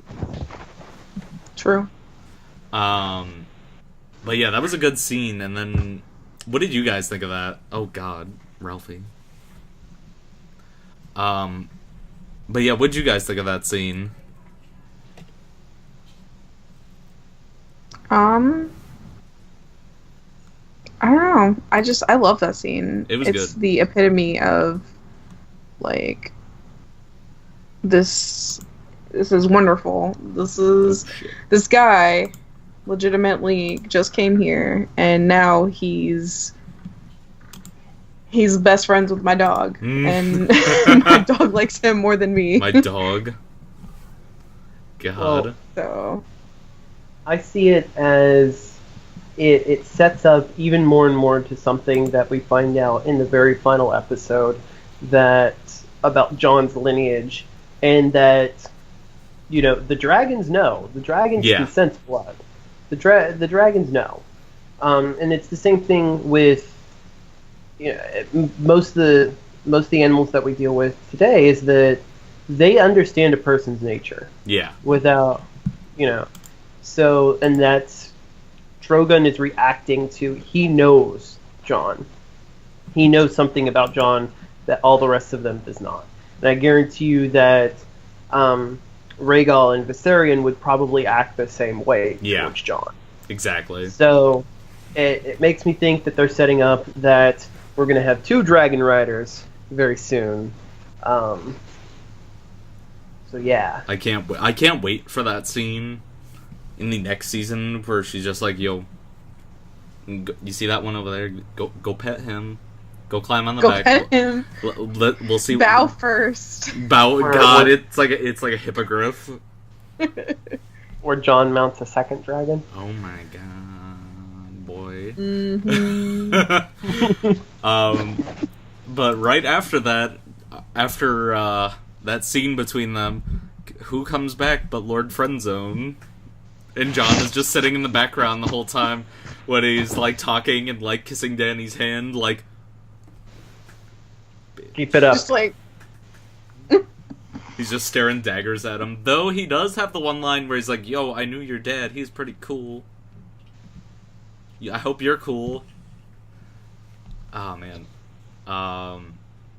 It was good seeing Jorah back, though, with the Dany storyline. I was glad to see him back. That was one thing, though, about this whole season, and I'll get into this more towards the end, about the pacing that feels a little off. Actually, that I was more okay with that than some of the later shit that goes on. But yeah, Jorah the Explorer, I love it. Oh, let me just check. What else did we got in that part? In that episode? Yeah, well, yeah, I'm trying to think. Was there anything else to that scene? I remember one of the Dothraki, like, says, like, this man says he's your friend, and he made sure to say friends very specifically. But that was about it. I know that we have the one scene with Varys and Tyrion drinking for the first time in, like, a season. Just being like, okay, you gotta tell her to calm down just a little bit. And Tyrion's like, I don't know if I can do that. That might be a little difficult. And then, like, dude, if you would have seen the things I just saw, you tell her to calm down and see how you... I think he says something almost to that effect, like, what do you think I'm gonna do, Varys? Like, either I let her keep doing what she's doing, or she burns me. Those are my options, essentially, is what he says. And then, oh man. Then Varys is like, yo, I got this letter from Bran at Winterfell. I just love that Tyrion immediately knows that Varys already read it. He's like, what does it say? It's a sealed envelope. That whole scene, though, I was really starting to kind of like the whole Tyrion conflict with Dany's interests in that scene. You can just kind of see, like, okay, he's starting to maybe not believe is quite the word, but he's starting to lose a little bit of faith in Dany, maybe. At least that was the way I saw it. I don't know about you guys. I mean, yeah. I could definitely see that. Mm-hmm. What was the next thing? But yeah, what happened in Winterfell? But yeah, Bran, what is it? It was that whole little figure scene where Arya was, like, following him. She's creeping. Mm-hmm. And she goes into his room and reads the meme of the week. The, letter. Yeah, that Sansa wrote back in, like, season 1. Yeah. Mm-hmm. And what else happened in Winterfell? I think Bran... Yeah, that was when Bran discovered that, like, the Army of the Dead is, like, on their way to Eastwatch. And he also saw them preparing for the assault in the next episode, because something very interesting, you can see the Night King and his White Walker bros, like, standing on the rock that they're all standing on in the next episode. Like, in that frozen lake area. Almost like they're laying a trap or something. I'm like... It's a trap! I mean... We'll get into it later. That's my theory for that part. But yeah... I know... Oh, yeah. The whole part with, what is it? With Sam in Old Town, where they're just, I was going to talk about the one scene, but the more important scene of Sam in Old Town is when he's transcribing stuff, and Gilly's like, so, this guy's name is Prince Rhaegar, and he annulled his marriage to someone? And Sam just, like, cuts her off. Is just like, yeah, no, it's not important. Don't worry about it. But then by the last episode, he's like, yeah, this was important. I totally did that. Although, people were kind of pointing out something. Because everyone's like, so Sam took credit for that? Because I'm assuming that was stuff he transcribed from that Maester's diary, who... what is it? It was the one who had kind of like OCD and would record like literally everything. Everything. Yeah. His 15,872 shits. Steps. But that's what it was funny just kind of seeing that, and people being like, okay, well, why didn't Sam say anything then? Well, he probably didn't give a shit, because that was an event in the past that doesn't really pertain to much nowadays. But, setting those seeds early in the season for the eventual reveal. What else? But yeah, then we had Bran. Actually, before we get to that, because that's kind of like end of episode. Nah, that's fine. And then we have Bran going beyond the wall and seeing, or using the ravens to go beyond the wall and seeing all that, and then sending the letters to, who is it? It was just Old Town and Jon at Dragonstone, and then them coming up with the best, worst plan of all time to go capture a white beyond the wall and take it all the way down to King's Landing to prove to Cersei that, oh yeah, they're totally real. Which, I feel like that's... Oh, Jesus Christ. Oh gosh, he's back. Scary as fuck. Capture a white and bring it all the way to King's Landing. Like, I can see why they had to do it, and they did make for pretty good TV, but goddamn, was that a plan spearheaded by Tyrion? And then, what is it? Tyrion going to King's Landing and talking with Jaime in secret, which I love that whole scene of Bronn being like, yo, we're gonna go training, and then he's like, oh, nah, I'm just lying. Here's Tyrion. And he's like, I'm gonna go.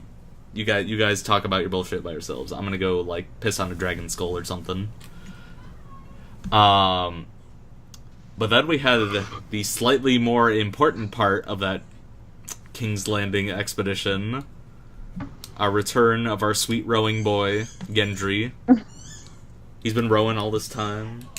He's got them muscles now. He's been building armor for the Lannisters. Oh man, it was good to see Gendry back, because God, last time we saw him was like, what, season 3? End of season 3? It's been a while. It's been like 4 seasons, goddamn. And I did like that Davos knew exactly where to find him, because he'd probably go back to what he was best at before he, like, decided to go into the Night's Watch. And it was really cool to see him with... It wasn't Robert's Warhammer, but it was something that was very, very, very clearly inspired by it, because it had, like, the Baratheon sigil of the stag kind of emblazoned on it a little bit. And then just seeing that... And then just seeing that scene of him obviously knowing how to use it on those guards. With the, Westerosi Viagra. Oh god, fermented crab. That whole scene of Davos just bullshitting as like an old school smuggler was just great. Because you know that's the stuff he was doing, like, back in the day. He's just going back to what he knew. If you're a famous smuggler, you're not doing it right. Exactly. Cut to Han Solo. Hey! I know, right? But yeah, no, Gosh, that scene was... Like, I was so happy to see Gendry back again. And I'm sorry, but I will stand by. I think that is Robert Baratheon's Warhammer, and I believe that it is made of Valyrian steel. That's my 2 cents. But I mean, the Hound leaves it behind in the next episode. We think. I think I'm pretty sure. But we think. If it turns up again, I'm gonna be like, "Yep, that thing's Valyrian." I could see that happening, because there's no way they're gonna like just let go of a prop that looks like that, like, well designed. They're not gonna spend an entire like section describing that it's just like his father's blah blah blah. Yeah, and that Just toss it to the side like it's nothing. Exactly. Yeah. What was the one thing that... But then, kind of on the subject of Gendry, we have the whole scene where Davos goes back to Dragonstone. He's like, okay, don't just tell him you're like some random kid. You're gonna go back to Winterfell. You're gonna make all these dragon glass weapons and shit. And he's like, oh yeah, I'm Gendry. I'm Robert Baratheon's bastard. I know you're Ned Stark's bastard. I know they were bros. We bros now. Okay, cool. That was such a cute scene. It was great. It was great kind of seeing their banter was very similar to Ned and Robert too.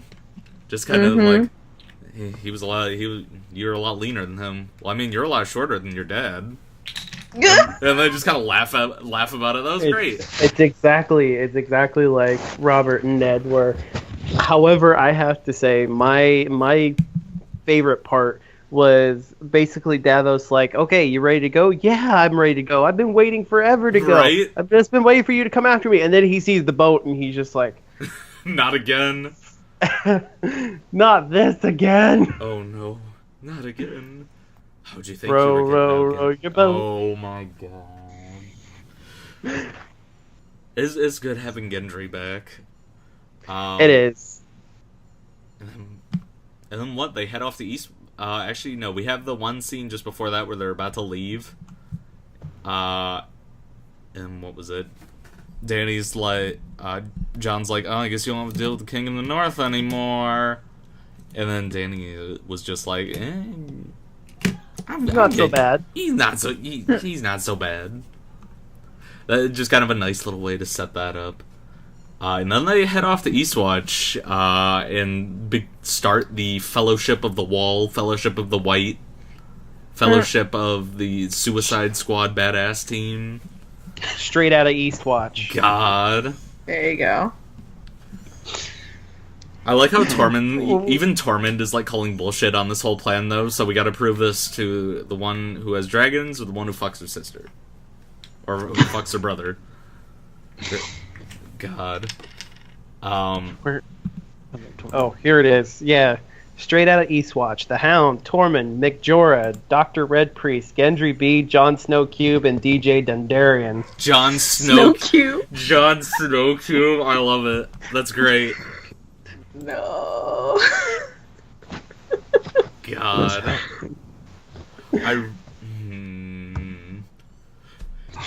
Yeah, I love that scene where they go into the prisons because they're just like, yo, we got a couple of people that wanted to go beyond the wall like a week ago. Which, if they had more episodes that we would have seen, like the Brotherhood without banners arrive at the wall and then just be like surrounded by wildlings. We would have seen that. But now they just show up in the prison. I love that scene though of them just like all the interpersonal conflicts. Like Gendry's like, fuck you guys, and then who else? And then what is it? Tormund was like, "You're dead," to Jorah. Your dad killed wildlings, and then Jon just being like, "Okay, wait, no, it was not Tormund, the Hound just being like, okay, fuck all that. All right, stop talking." And then Jon's just like, "Yo, we all thoughts, we breathing. Let's go get a white." Start the Fellowship of the White. I know that was the line, was it not? What do we all got in common? We breathing. I honestly feel like this was the collection of the Expendables, or something like that. Like it literally was all these guys that have been fighting for most of their life. They know how to kill, and they've gotten to this point where they're just like, frick it, we're at the end of the world. The world's gonna die. We know how to fight. We hate each other. But you know what? If we're gonna die, let's all go out together. So I'm telling you, man, Westerosi Dream Team minus Brienne. Imagine if they had Brienne there. That would have been great. That would have been great. But no girls allowed on the Fellowship of the White.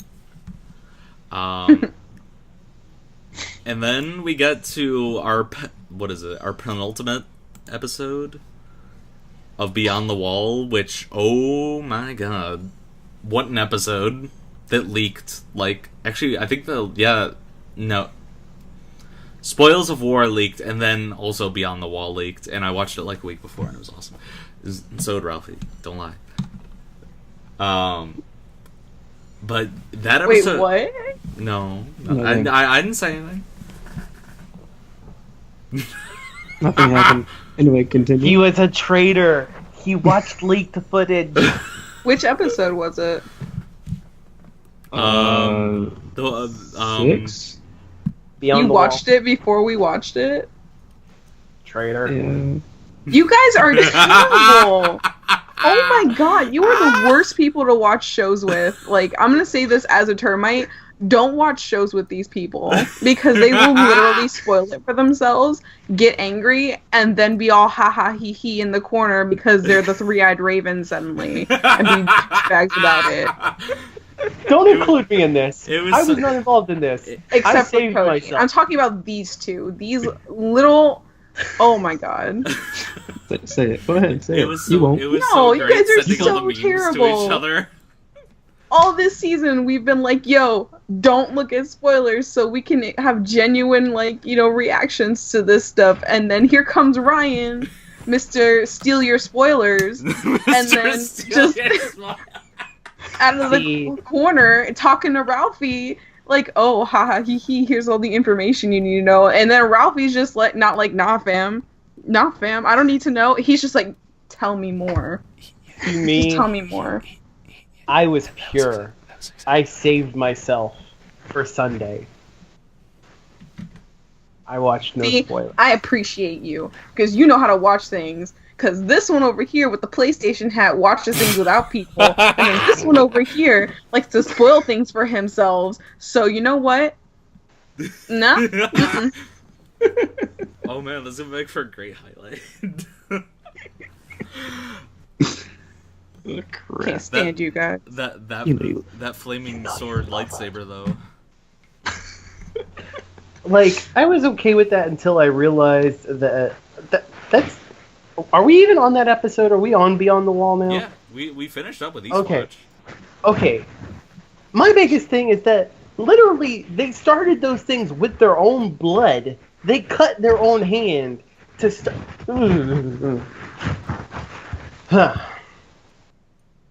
They should they should teach that skill to everyone else, so everyone can have fire swords.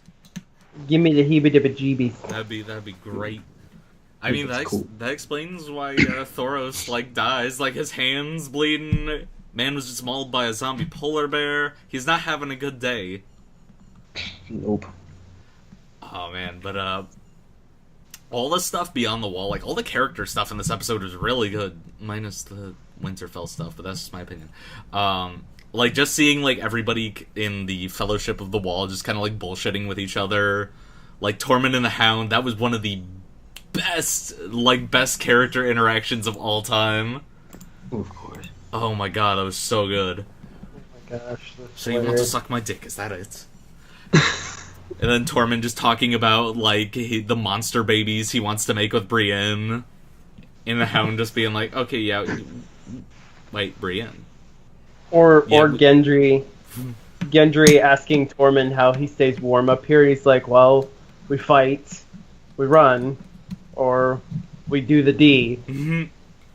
Doing the D is best. Mm-hmm. And Jon's just like, "I don't think there's any women left up here," and Tormund's just like, well, no, I think it's because that connection with Tormund and Jon. Jon knows that Tormund is kidding, and they share that little curt smile with each other. But Gendry just turns ghost white. That was the best. And just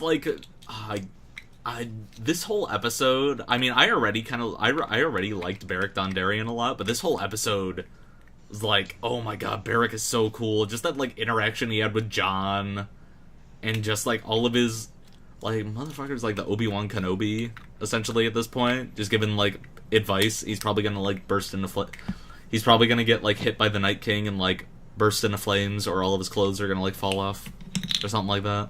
I can't wait. So I know from what I've read from the books, Beric Dondarrion is considered to be another one of the most skilled fighters in the land, behind Loras Tyrell and Jaime Lannister. Beric Dondarrion is supposed to be up there with them. So it's just it's interesting to actually see him fighting. I wish that there was a little bit more to that besides just him being a follower of the Lord of Light, because I feel that holds him back a little bit. But yeah, it's cool seeing all of them together, and seeing that progress. And it kind of sucks though seeing Gendry going from being the Fellowship of the White, the Eastwatch, whatever we're calling it, to making a qualifier for the U.S. Olympic running team, distance running team. Okay. Becomes the Flash. He gets to do one fight, and then Jon's like, "Yo, go tell Uncle Davos to send a thing to my GF. Tell her to get her dogs over here. We need help." Literally, future- the start of the show is just, my name is Gendry Baratheon. I am the fastest man alive. God. Like, please, go send word to my future baby mama. We need to get her here now. God. And But literally, I think Gendry would set the record for being a top qualifier in 2 sports, distance running and rowing. yeah, for right. Westeros. Man is He got Olympic it. gold champion right there. Yeah. Although I guess Right. Ghost has taken his place as a rower of the series. Since he hasn't been in it since season 6, episode 2. Oh my gosh. God damn it. Wait, who? Ghost. Since we haven't We seen. know why. I know why, but he's still an important character. Go get another fucking dog. It's fine. That's what they're trying to do. They Calm- better. Calm got- yourself. We got 1 month until they start shooting the next season. They better got one lined up. Calm your titty boobies and just wait for it. They gonna be rising up and like killing shit. Speaking of rising titty boobies, they confirmed my theory. I think I'm 95% sure they confirmed my theory. They kind of confirmed it. That all the whites are basically being mind controlled to an extent, and if you kill a White Walker who is mind controlling them, they'll all just collapse. So basically, they all communicate through a single hive mind. Exactly. Well, hive minds, Yeah. depending on where they are. And they even and who- reinforce that later in the episode when the Hound kicks one of them and all of them start screaming. Mhm. That's Which what, is pretty cool. and even again when Beric is like, "Yo, kill the Night King," and like everyone will drop. Literally, it all ends with one. They literally starts have in- their like main goal at this point. I Kill mean, at that this guy. point, it's literally, okay, there's the Night King. Go for him. While we go for him, as soon as we kill him, start playing Let the Bodies Hit the Floor. So right? Because How long would it take them all to fall, though? How long Yeah, would it take right. them to fall? How large is the Night King's army? I mean, Well, and how many did the Night King specifically make? I mean, Exactly. he has a connection to all the other White Walkers since he is, I guess, the original White Walker, since that's what they're I going mean, with. he did warg into that random White Walker. Wow. I just said Walker. I hate myself. He did warg into that random White Walker. The one that they captured Yeah. for no reason out of the freaking blue. That was insane. And then when I saw that, I was like, what just happened? Yeah, right? What just happened? It's like when I was blinking, you missed the thing, which is kind of cool because there's another instance of that we can talk about in the next episode, but not there yet. What else? I'm trying to think what else relates to the White Hunt. Other than, of course, them sending the Raven off to Dany, the Raven that is strapped with a jet engine, apparently, and makes it to Dany in, like, under... Well, what? We speculated that they sit there on the rock for, like, 2.5, maybe 3 days. It takes that long for the water to freeze over. Mm-hmm. Which, I mean, I guess that's kind of reasonable, but goddamn, that was still fast. And Dany shows up with her dragons. Oh man, that scene was so good. Just seeing the culmination of, like, how long... I mean, the books at this point are, what, 21 years old, I think? Because they came out, like, the first book came out in 96, I think? And the show started, what, 6 years ago? It was just so cool just seeing that, like, almost final culmination of all that waiting that we knew was going to happen. And then to have that moment immediately robbed by the death of a valued comrade. Well, two, kind of. Who wants to get into it? Because I'm not. Much sadness. Put on my crying glasses. Lonnie. I volunteer. You are the representative of House Targaryen, are you not? Yeah, what's up? Talk about it. What am I talking about? I was reading a theory. The boy. Talking about the death. The death. I was about to The say, big my death. boys Oh, were Viserion? so The three-headed dragon is now 2. Listen, it made me sad, but it also made for a really good, like, not twist for you, for either of you. Hey, we all I saw knew it that. coming a mile away. We all knew that was coming. Hero.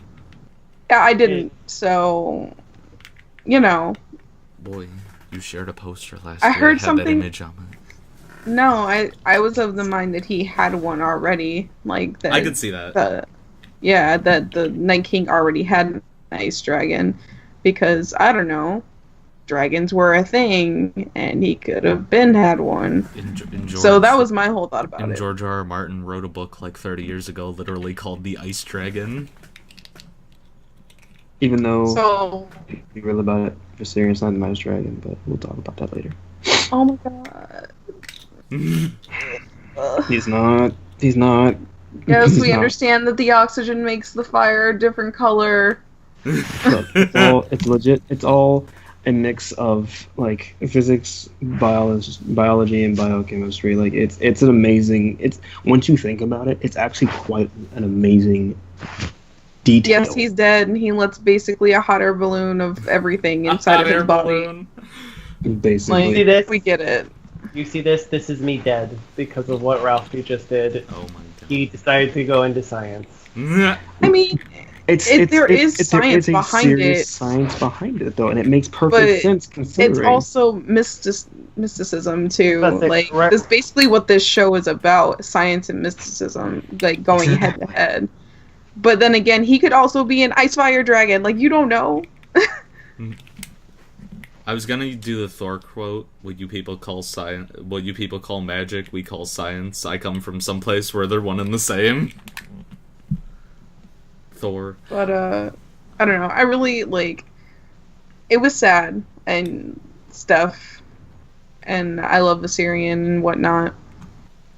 It was, But like, I felt like something was amiss. Yeah. So it was great seeing everyone's reactions, even down to like Tormund, who like had just seen his first dragon like 5 minutes ago and immediately dead. yeah, like for these people, it was some of their first times Oh, yeah. seeing a dragon. And then not only did they see the magnificence of them, but they also saw them fall. Yep. So they couldn't even enjoy the idea of them being like impervious. They legitimately saw them die. Because everybody's thing about Dany and her dragons is that everybody thinks that they can't die because they're these monstrous like forces of nature.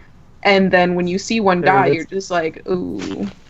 Yeah, it's everyone thinking that this is going to be an easy ride because they have the Dothraki, they have the Unsullied, they have dragons, they have all this stuff behind them, and then finally saying, oh, crap, this may not be as easy as we thought. Exactly. Not at all. That's But what- yeah, one of my babies died. I'm sad. But I'm still of the mind that this was all an elaborate trap by the Night King. Just because of the way that they all just kind of wait, and they almost kind of lead Jon and friends into that enclosed lake area. and then that makes you wonder, how does he even know about the dragons? Well, I mean, they established that he was a green seer, the Night King, because that's how he was able to see Bran in his vision in the last season. I know, I'm saying though, like, because that just connects him even more with Bran and everybody else. Like, that's how he would know his information. Well, Because he touched Bran. So it could be like a freaking Savitar Flash thing going on. Oh my god. God, don't talk to me about the Flash. It's almost like the Night King was waiting all of this time, and this is why he was waiting to make his move. He was waiting for the dragons to come to him. And that's what, like, the whole scene, like, everyone's just like, why don't they just throw those spears at all the people on, like, the rock? It's like, they have a plan here. Yeah, they're not mindless killing machines. The Night King has built an army over time by doing what? Being smart. Exactly. Waiting it out. waiting for them to kill each other, and then coming in, when taking... the realm is at its weakest. Exactly. And waiting until the realm no longer believes in them, so that way they can pretty much march without being watched. Exactly. And when there's basically no Night's Watch at this point. Which, I was kind of wishing, I don't know if any of the guys who were with them were Night's Watch members. I think that they were definitely some wildlings, and I think in the last episode we see a couple, Night's Watch guys on the wall, but I don't know if any of them were Night's Watch in this episode, which would have been a neat detail. Imagine if we had, Ed, just be there, and then he died, and then we actually have, another meaningful character death, but not just some red shirts, man. Red shirts everywhere. How is it? It brings me back to when Tormund, what you were talking about is how there was a lot of wildlings now on the wall, was Tormund saying, "We're the Night's Watch now." Yeah. It's I just want to have that meme from Captain Phillips and superimpose Tormund's face and be like, "Look at me. Look at me. We're the Night's Watch now." I'm searching for this, because I think this might already be a thing. It would be hilarious if it was. I don't doubt that it already is. But one of the other... Before we get to the other big thing of the episode, let's kind of talk about the Winterfell stuff just a little bit, because this was the one episode, especially when I watched it when it leaked, and I know a lot of people kind of felt the same, where people are like, okay, Arya has totally gone off the deep end. She needs to, bring her chill level down to here, because she just, be accusing people of shit, and it's and she's like, well... shit, what was the one thing? She's like, so what are you gonna say? Oh, what, you were a scared little girl? Look at little Lyanna Mormont. It's Arya, you were waiting on, Tywin Lannister for, half a season. You can't talk. Mm-hmm. That was the one thing that just kind of bugged me about that. It just seemed like shitty writing. I'm hoping that my theory about them kind of cutting away from the conversations and them kind of knowing that they're playing Littlefinger was more true, but that was... Watching that for the first time, I was just ugh. It just kind of made me, a little pissed. I don't know about you guys. No, you and I had this conversation. This goes back to the conversation we were having earlier about our conversation about this very thing. When it came to Arya, I told you, there's a method. There's a method to this girl's madness. There will always be a method. She's too calculated to just go off fly off the handle like she's a freaking child. She's too calculated, and she's seen too much. Yeah. And this also alludes back to what I was talking about, that I feel that there's been some discussion off screen between Sansa and Arya to where this is part of the...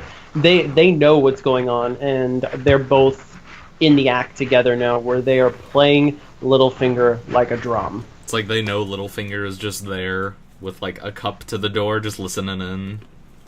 It's we have your number now. It is 8675309. We know where you at.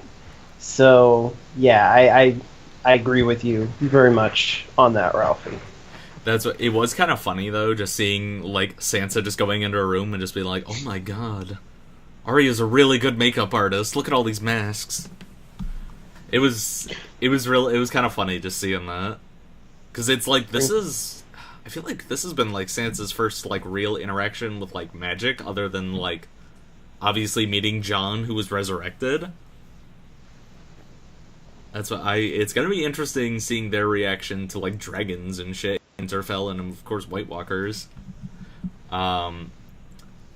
But then we get into the last part of the episode, and I'm gonna go back also a little bit and we talk about this.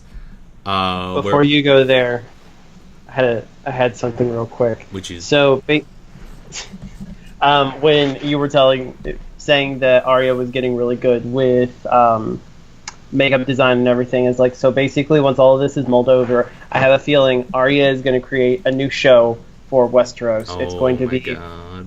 It's going to be Face Off Westeros edition. Oh my god. Anyways, moving right along. And the winner becomes no one. Yes. Oh my god, that'd be the best. I hate both of you. That'd be the best. Fund this right now. Fund this, HBO. Make that the spinoff. That would be great. But then we have the one scene, the final scene in the episode of Danny seeing, after she's rescued John has come back. Oh yeah, shit, we never talked about Benjen. Where he comes back for like 2 seconds, just like, there's no time to explain why, there's no time to explain, and then it's just like, get on my horse and leave. Yeah, he literally goes mysterious stranger from Destiny. Bruh. Rip. But it was kind of it's funny that like Benjen is the only like relative that John has that he knows his like proper, like, what is it, not lineage but like proper name. Like he's like, okay, he's still Uncle Benjen no matter what. Like if he's Leanna's son or if he's Ned's son, he's still Uncle Benjen. It still works. But it felt a little weird that he just like came in at like the 11th hour. Like it would have been cool, like maybe they run across Benjen like earlier in the episode, they don't know what's going on, they don't know who this guy is, and then he comes in. It just felt a little weird to me. Personally. Yeah, like how did Benjen find them? Yeah. I feel like there's gotta be some explanation that, well, even if it's a like really terrible one, we'll probably get it next season as to how in the hell he ended up there. Because let's just be real, John's gonna ask some questions. Yeah. Well, because I mean, he's technically still an agent of the Three-Eyed Raven at this point. Because I mean, that was who resurrected him in the first place. Then that means if that's the case, is Bran then still like telling him things? Quite possibly. It'd be interesting to see if they kind of talk about that next season. I'm not really expecting it, because it seems like they kind of tried to like wrap up that plot line right there, but it'd be interesting. Yeah, I mean, I feel like that's the last thing on John's mind right now. Yeah. But, I feel like it's probably the last thing on the writers' minds, honestly. Probably. True. Alright, that storyline's done. Move on to the next thing. Set up for #EpicBoatSex. She sees John's, like, scars in his titties, in his abs. He's been doing them crunches. And then abs for days. Right? It's like, how many crunches did he do before, like, she came in there and saw? Or I guess she was in there the whole time, just waiting until he woke up. Well, wait, no, she had to change, because she wasn't in, like, her Snow Queen outfit anymore. But it was... That scene was really... That, like, last scene between them was really well acted by the both of them. That was, like, one of the most, not heartwarming is the word. I'm trying to think. Fuck. Tender, I guess is the word I'm looking for. Like, it's been a while since we had anything like that in Thrones. Like, I feel like maybe the passionate. last... Yeah, passionate, tender, something like that. It's been a while since we've had anything like that in Thrones, and it was really interesting to see that between what are basically the two protagonists of the entire series. See, I've been on the I've seen people talk about, like, anti-Jon Arrys and stuff like that, and seen a lot of, like, Jon and Sansa start to rise up, and I'm like, okay, like... I mean, we know Jon likes redheads, but no. Exactly. But, like, there are people saying there's more chemistry between him and Sansa than him and Daenerys, and I was like, what show are you guys watching? No. What are you guys watching? Because I legitimately watched Kit and Amelia do these scenes together, and really? Yeah. And people are just like, oh, well, in the books they're so against incest and this, and this. Like, everybody's against incest. Like, we get it. At the same time, like, that's just how it is in the show / books. Like, the Targaryens happened. They know that it was a bad thing, but guess what? They still did it. For the purity of their line. Jon and Dany gonna create, like, a super incest baby. That's the thing, though. It's not like a super incest baby, like, God, I killed Ralph. correct me if I'm wrong, but, like, Jaime and Cersei's kids are super incest babies. But someone did the math based on how many times the Targaryens have procreated with each other, and it might be it might be a super incest baby based on the genetics. Sure. That makes sense. Hold on, let me see if I can find the. They're scraping at the bottom of the genetic barrel there. I mean, pretty. Gene pulls the jacuzzi back up. This man said a super incest baby. Super. I don't even know anymore. It's gonna come out with leotard and cape, and it's gonna have an SI on its chest. Oh my god. A part of me kind of wishes they wouldn't have made Jon a Targaryen. Just because, like, even without the Targaryen name, I had so much respect for him and his character, like, as a whole. I didn't even need the Targaryen thrown in there. I would have been perfectly content if him and Dany had met, and they would have been on opposite sides of the spectrum, and they would not have been related at all. Yeah. I knew for quite a few seasons, at least the last two, if not the last 3 seasons, that that's what his lineage was going to be. I just wish that they would have given him a different name. Oh god, like, we'll get into that later. Yeah, but what was it? So on the other joke that I made, where the baby was gonna come out with leotard and cape. What if it got like further into that, and it's like instead of leotard and cape, he comes out wearing a suit, and it's like we're them, we're they, we are the SIB. Oh my god! I hate you. God. You playing cosplay goals right there. Cosplay goals. What? Oh man. But that's what, like, people, I kind of going back to what you were saying, Lonnie, about people being like very antsy when, like, I think it was a interview with Alan Taylor, the director of this episode, where he was like, so I was talking to George like years ago, and we were shooting like season 1. He was like, so yeah, Jon and Daenerys, they're gonna meet, and I mean, it's basically the whole point of the story. And even the director was kind of like, what? But then like, what is the point of showing these two different storylines and having these two different basically main characters, like, if they're not gonna like intersect and meet and like do #EpicBoatSex? Everybody's whole thing was they should have. There are actually a lot of people who do not like Dany and just think that she's a tyrant and just like disgusting and has had everything given to her, and that Sansa is the one that worked for it, and blah blah blah. And these I'm are just the like, same people that said that Sansa was the most annoying character in the entire show like 4 seasons ago. exactly. Mm-hmm. So I mean, how about you just watch the show? If you don't like it, then go back to reading the books. Like nobody says you have to like it. Exactly. Have a Coke and a smell and shut the heck up. I didn't like that Robb Stark died, but guess what? I sucked it up and kept watching the show.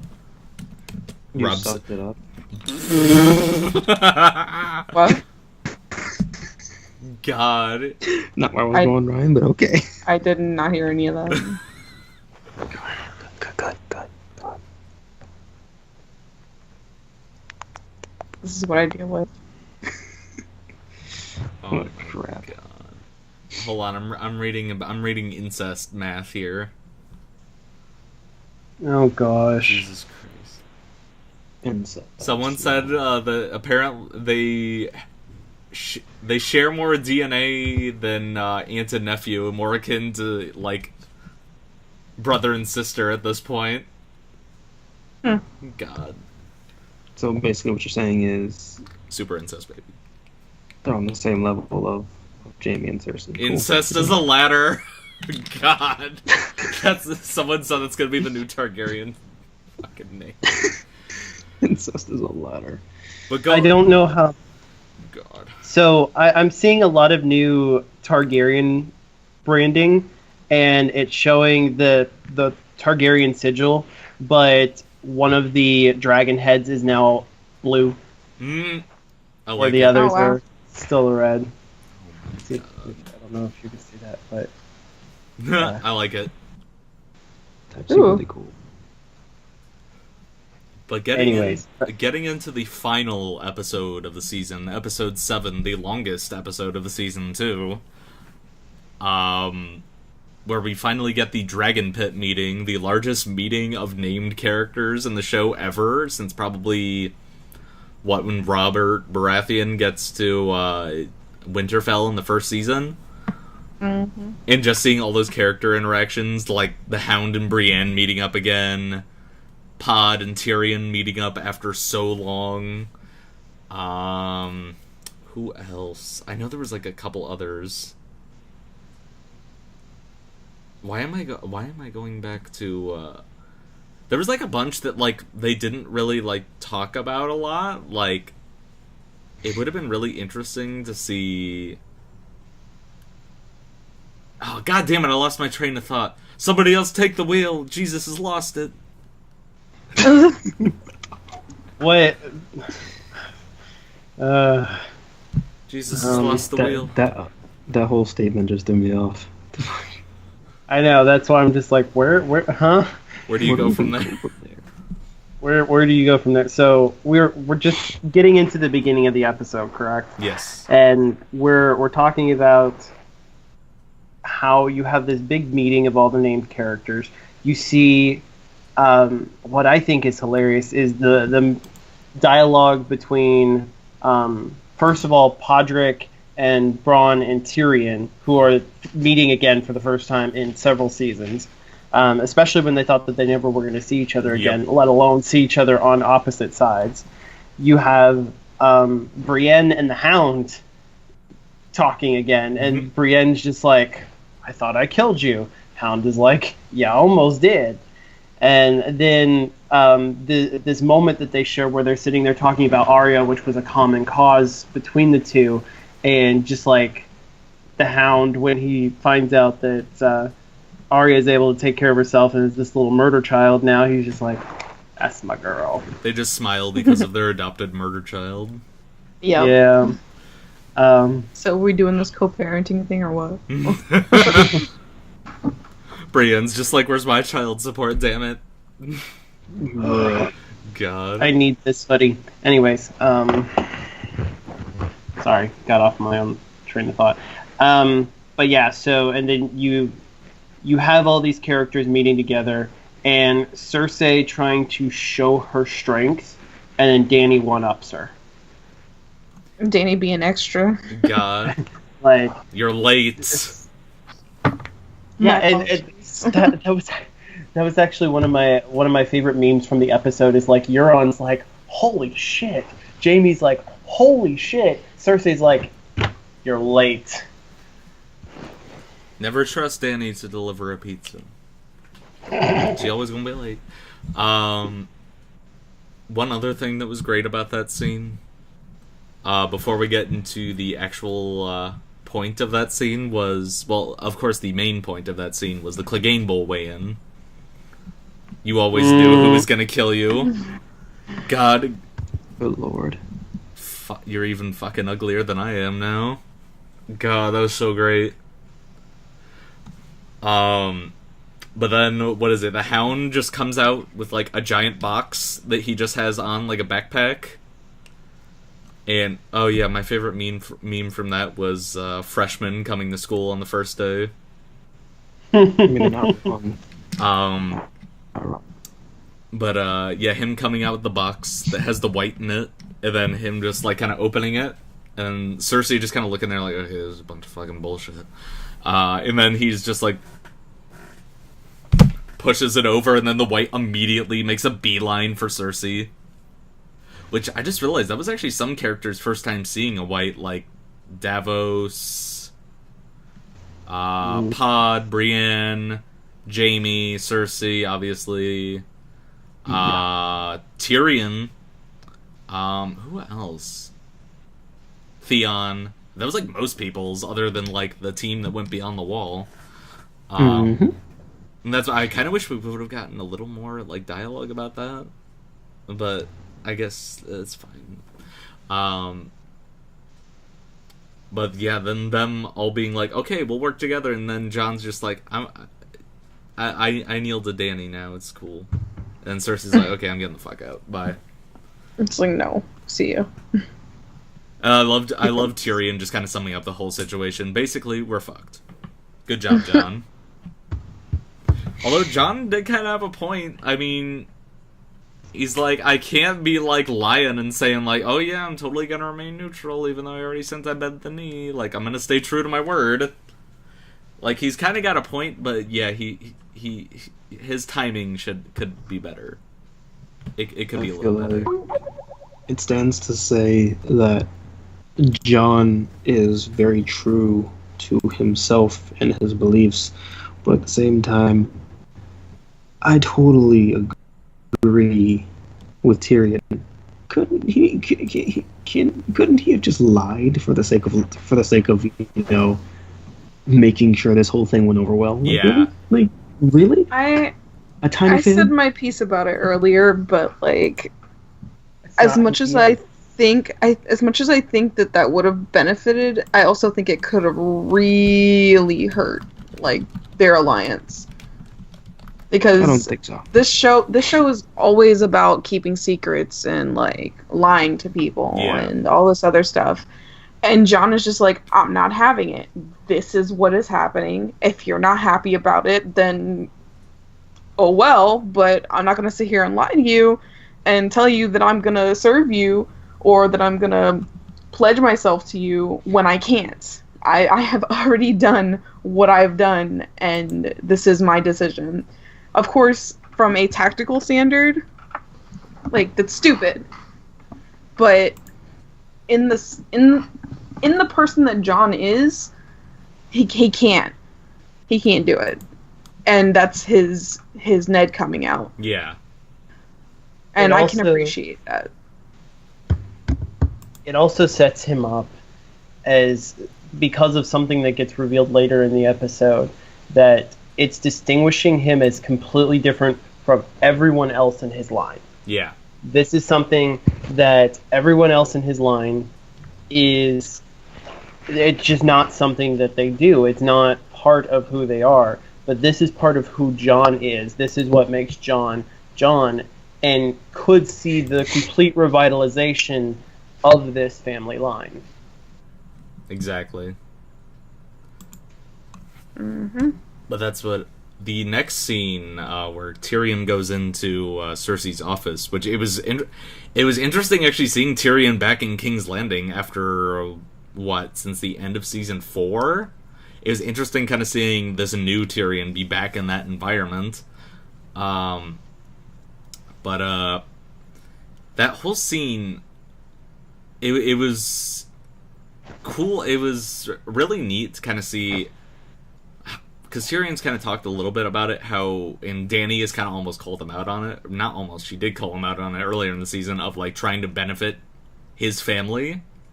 And you can see, like, he still has a great love of his family. Like, even though Cersei is, like, trying to kill him and has been, like, a major bitch towards him since, like, he was born, like, he's still... Part of him still loves her, and, like, he's still really kind of sad and pissed that his nieces and nephews all died. And, I mean, he still obviously loves Jaime. Yeah, so, I feel like, again, that goes back to the whole conflict of interest thing. Like, there's no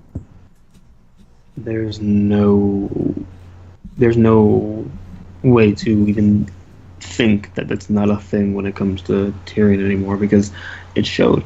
You knew it was a thing when he went willingly.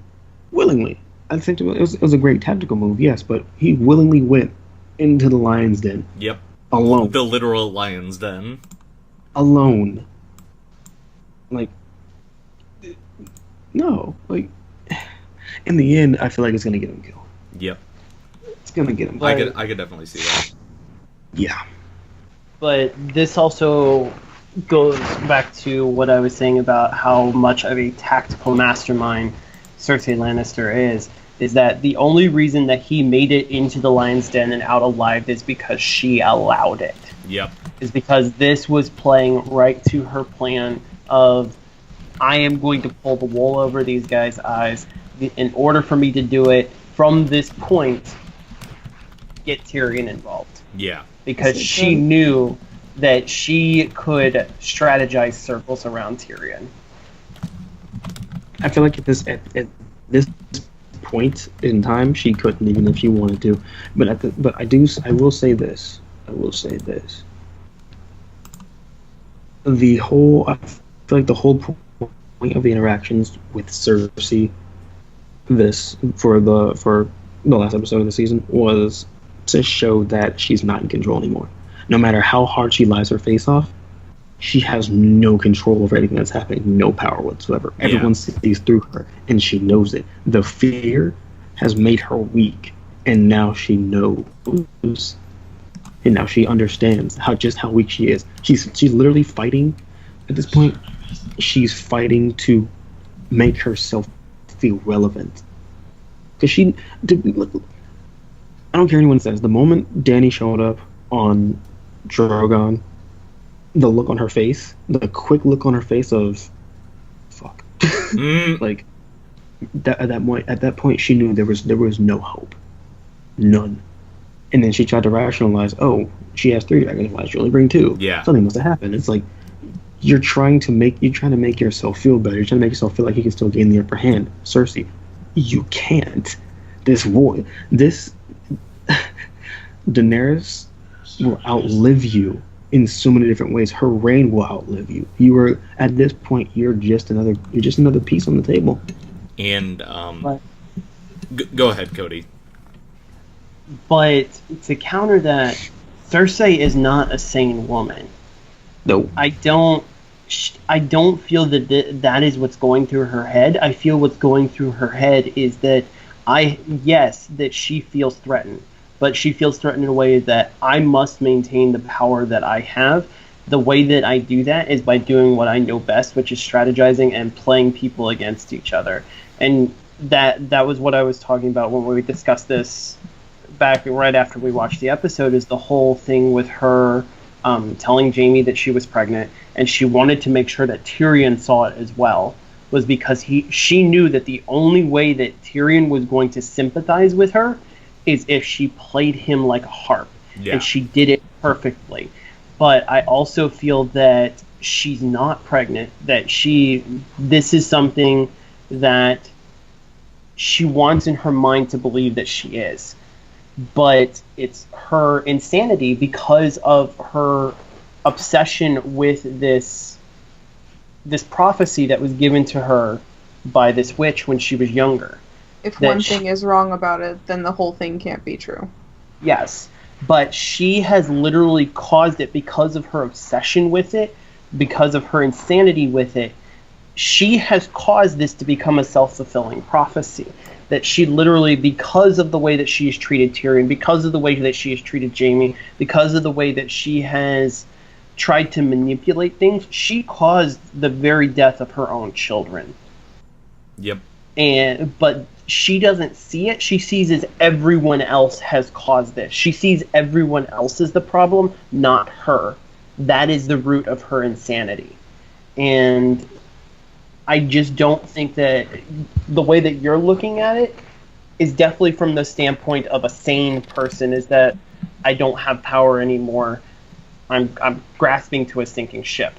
Cersei, however, is not a sane woman. And I will agree with you with that wholeheartedly. Ever since the first episode of this season, you've seen her slowly slipping. Ever since Tommen died, she slipped. True, but it's more apparent now, in the way she handles things. Because the way she handled things in the first episode and the way she handled things in the last episode of the season are completely different. Yep, they're very different. She went from slightly reasonable, not too crazy, but still crazy, to full-on nut job. She's that fear has eaten away at her mind, and it's apparent in the way she's acting. She's acting rash. She's threatening her allies. She threatened Jaime, and Jaime's like, man, I'm out. like, she's losing it. Well, she's already lost it. She has nothing left to lose now. She's lost it all. She Almost thinks the that crown. she thinks that the only way to keep the people that she holds dear is to show strength, and unfortunately the way that she's doing it is pushing them away. Yep. That was something that Nikolai Coster-Waldau, who plays Jaime Lannister, that was one thing that he even said when he acted out that whole scene that happened later between him and Cersei and the Mountain, was the way that he was trying to portray it, and the way that he said it was not that I don't believe you're doing this, is I don't believe in you anymore. I don't love you anymore. I don't believe in us anymore. I'm sorry. I just, as much as I love Brienne and Tormund, I still kind of like Jaime and Brienne. Jaime and Tormund. That whole ship of the century. So that whole scene in the pit where she's just like, fuck loyalty, like, and Jaime's just this like, isn't about that. Jaime's like, this does not compute. What? Compute? What? Just Squeeze like me, Illuminati? man? What? Illuminati confirmed? Speaking of which, And then Jesus. A lot of people are pointing out in that scene between Tyrion and Cersei that, like, as soon as he finds out that she's pregnant, like, the scene cuts away, and then all of a sudden they come back and Cersei's like, oh yeah, I'll agree to all your terms. Like, this is cool. Like, what the fuck did he say to make her agree to that? And that's what some people have speculated. Since... yeah. As people, like, I don't know if it's what you're going to say, but I know I've read that some people have speculated that he told her that her kid would be the one that sits on the throne because Dany can't bear children. Yeah, exactly. I could kind of see that, to be honest. I mean, because what is the one thing Cersei values above all else? Her children. Exactly. I mean, that's the one thing she even says, like, in the, like, last scene between her and Jaime. Like, she's trying to make sure that her child will be able to rule over the Seven Kingdoms. I mean, I could kind of see that, because, I mean, what else? How else would she agree to this, even though we know she betrays them? It's gonna be really sad. I can see it already. Isn't it that, like, the younger brother slits her throat? It's the Valonqar prophecy was that the younger brother, who she assumed, or is Tyrion. Yeah, she assumes is Tyrion because he's younger, but she was actually born before Jaime. She assumes that the prophecy says that the younger brother will wrap his hands around her neck and strangle her to death. Which that's a very passionate, like, yeah. That's a way to Jaime go. type death. Yeah. Yeah, there's no way Tyrion could kill her like that. Yeah. It would have to be Jaime. That's that's one of those crime of passion things that Exactly. you hear. Because it's one of those, I love you so much, but I hate you all at the same time, like, die. Oh my gosh, that just reminded me of something. What? Tyrion discovering that Shay betrayed him Yeah. with his own father. What did Tyrion do? How did Tyrion kill Shay? He used a blanket, didn't he? No, he used her necklace her necklace, yeah. to strangle her. But he didn't use his hands. No, but still, he couldn't. I mean, the way that his hands are, he physically could not have. The ailments that are associated with his condition, he couldn't have done it. Exactly. But the thing about it is he also had other methods to do it. He could have smothered her. He had a knife that she had pulled on him that he could have used. He had multiple different things that he could use. What did he do? He strangled her. Crime of passion. Which Wouldn't that be a nice little comparison between him and his favorite brother? Yep. That they killed the loves of their lives by strangling them. Mm-hmm. I just want to know how the hell everyone's going to react when they, because I feel like Tyrion did exactly what we all think he did, and what's going to happen when Danny finds out, or when Jon finds out, or everybody finds out that, oh, hey, guess what? Tyrion, legit just committed treason. So, I mean, I don't think Tyrion's going to survive next season. oh, of course not. I don't. Most people won't. A lot of people are going to die. I think he's honestly going to get burnt alive. I'm looking at Tyrion, Tormund. God. I'm looking at Danny. Oh yeah, I'm looking at I feel Cersei. like Danny's a goner next season. But I I'll get to think- my reasons for that later. I think you and I may have similar ideas as to why that may be. Yeah. But yeah. But know, I'm pretty sure.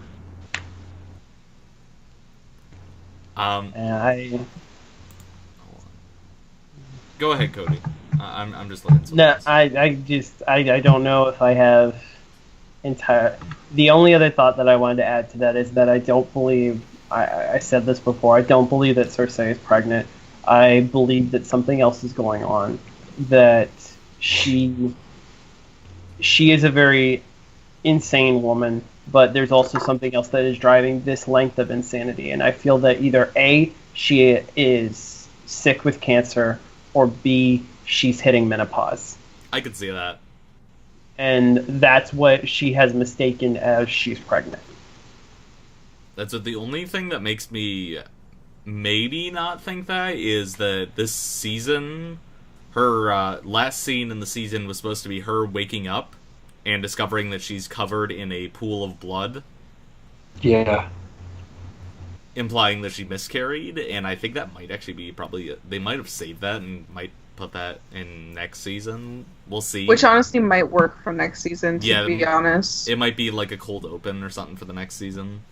I could see that. Honestly, they could save it for the next season and then build on that and build to the end of the prophecy, so to speak. Exactly. And I mean, if that's true, I could also draw that back to how Bloody Mary died. That she thought she was pregnant. It ended up being a tumor, and that was part of how she died. She ended up wasting away. Yeah.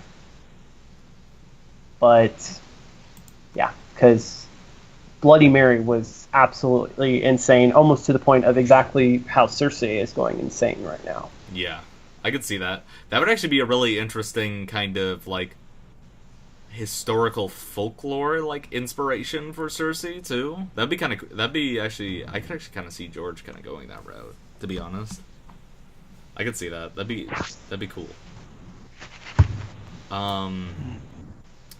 Kind of going back to, I guess let's kind of wrap up the King's Landing stuff, because, yeah, Cersei agrees to the terms, and then they all kind of go, surprise. yeah, and then she's like, did you really think I was gonna send all of my people there? Because, like, Jaime is, like, gung-ho about it, like, he has, like, all his bannermen there, he's like, okay, yeah, we gotta go, and we gotta go in, like, 2 days. Like, get all your shit together, we go in north. And then Cersei's like, yeah, no, don't do that. And because Jaime's got honor in him. Yeah. It's just the poison of Cersei is stronger than that honor most of the time. Exactly. And that's what that whole scene between them, that's what you can tell, like, he's already kind of sick of, or he's already kind of, like, getting sick of her shit, like, by the middle of the season. I like the way that they've portrayed, like, her abusal of him, basically. He's basically in an abusive relationship. Exactly. Like, He is. and that's how they're portraying it. And I like the way that they're showing that, because she is incredibly manipulative and very, very... She is that woman that's like, I'm pregnant. And she's not pregnant. She's just doing it to make you stay. When you in your mind are like it's not calculating in your mind, like, how would you have gotten pregnant? Well, going back to that scene where she first says that, like, she says that, hugs Jaime, and then immediately whispers in his ear, don't ever fucking betray me again. And then Jaime's just like, okay. That was legitimately, she's that crazy woman that She's that everybody tells their kids not to be associated with. I've known my handful of those women. God. Do not. XOXO, go to hell. But, like, even, like, that scene where, like, Jamie's like, okay, I'm gonna go, and, like, she, like, straight up orders the mountain to kill him, and Jamie's like, do it.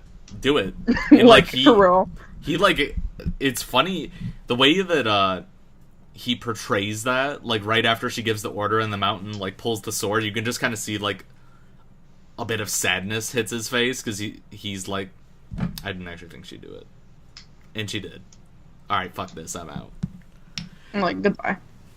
And that's what you could tell, that he was calling her bluff. Because he just walks right past, because he knew that the mountain would not kill him, and if he did, so be it, but he took that chance, and he was right. That's like the epitome of abuse, like, for people who don't follow through and just use their words to abuse you, and then you call their bluff. Most of the time, that's the end, where you're just like, cool, and then they just leave. Because they realize it. And that's what I love that shot of him, like, leaving. And, like, he's the snow. The snow, and, like, him covered in, like, mostly black and browns now. And riding a black horse, and then, like, covering up his gold hand so nobody knows it's him. It was just so good. And that's why, go ahead, Ralphie. I was gonna say, my thing is, no matter if he covers up his hand or not, who can mess Jaime Lannister? Let's just be real here. I mean, they missed Sansa.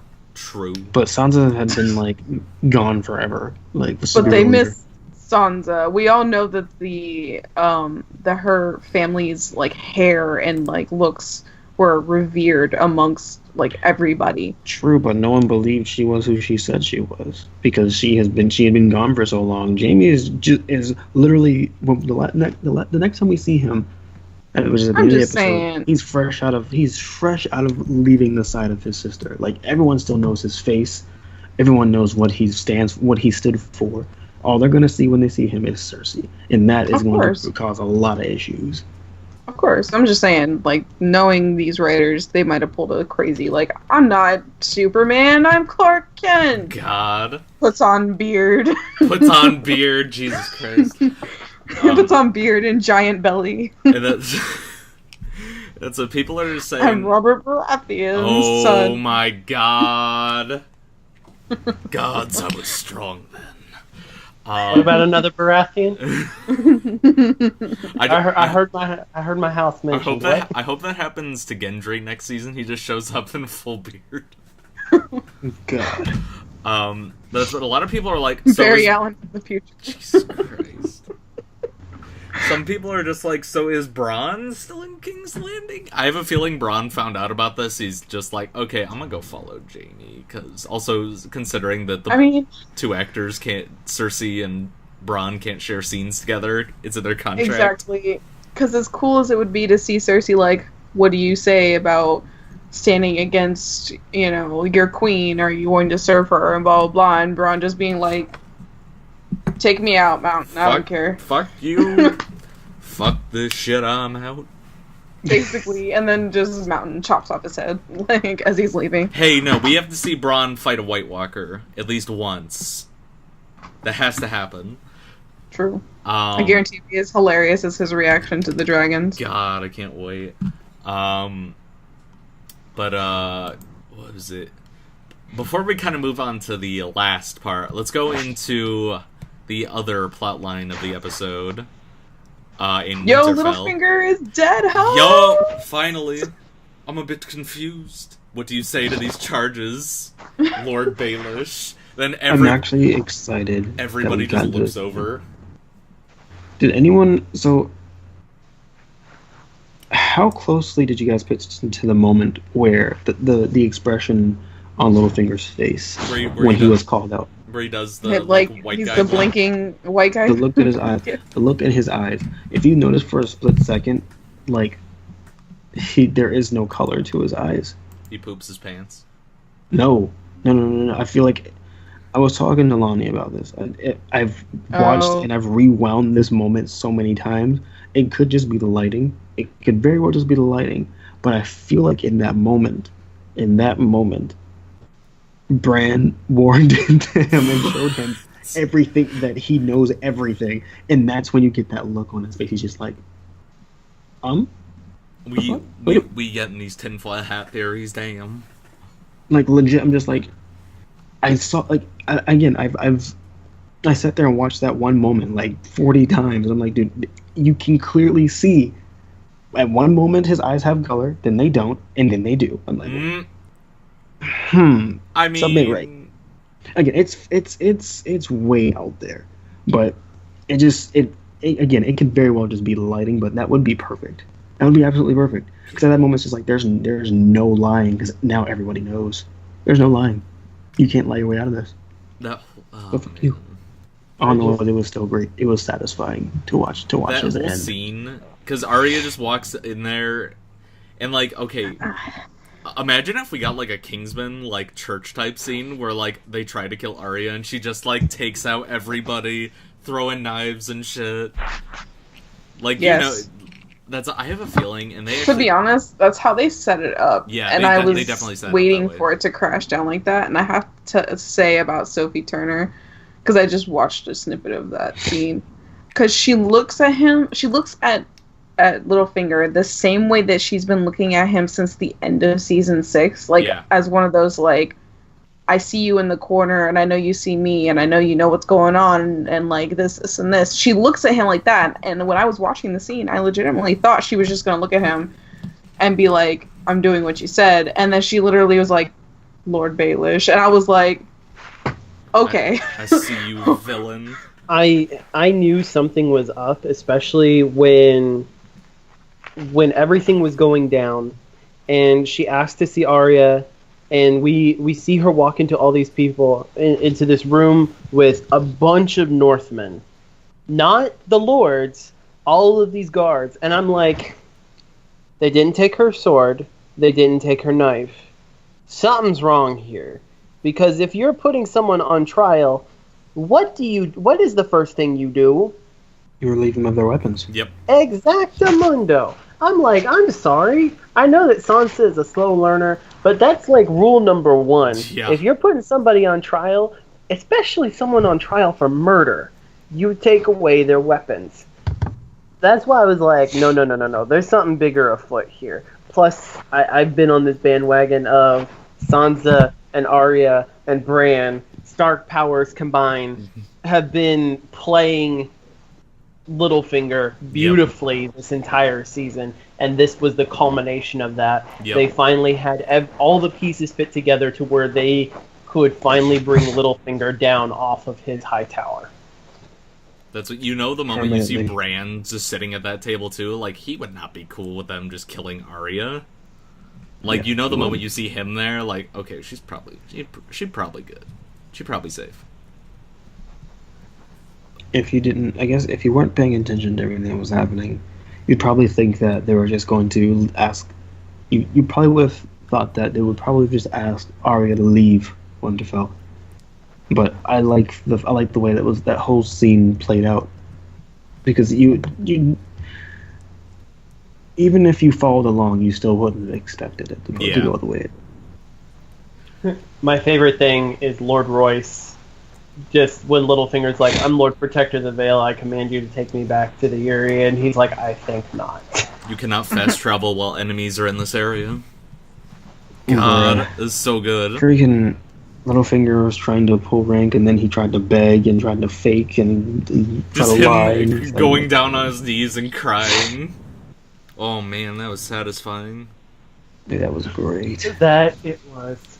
That was so good. The fact that like I just need to watch the older seasons again, because it just dawned on me, not just now, but when I was thinking about it maybe a few days ago, that he really was the reason why all of this even started. Yeah. Like, he legitimately, because he loved Catelyn Stark, he was basically like, what is it, Troy? Yeah. Like, he was basically like that, trying to win affection and all this other stuff by being just terrible. And that's what it goes maybe even further than that, because people have speculated that when Rhaegar and Lyanna ran away, that he was the one who was spreading the rumors that he kidnapped her and raped her. Yeah. And that he was the one who spread that rumor to, what is it? Brandon Stark? Yeah, Ned's brother, who he was the one that was supposed to marry Kat, and he spread that rumor to him, and that's what may have been the cause of his death, realizing that he would go and do something rash and possibly get himself killed. He's that one person that lives on rumors and just ruins everybody's lives, just because they like to gossip. On Littlefinger's profile, he's the one who says that he doesn't want to meet anyone with drama anymore because he's the cause of all of it. Basically, what he's saying is everyone knows of Peter Baelish. Everyone. Pretty much. Yeah. Littlefinger would be what is it? Oh, fuck. I don't remember. It's something like Littlefinger would be King of the Ashes if he could sit on the Iron Throne. Something like that. I don't remember the exact line. Something like that.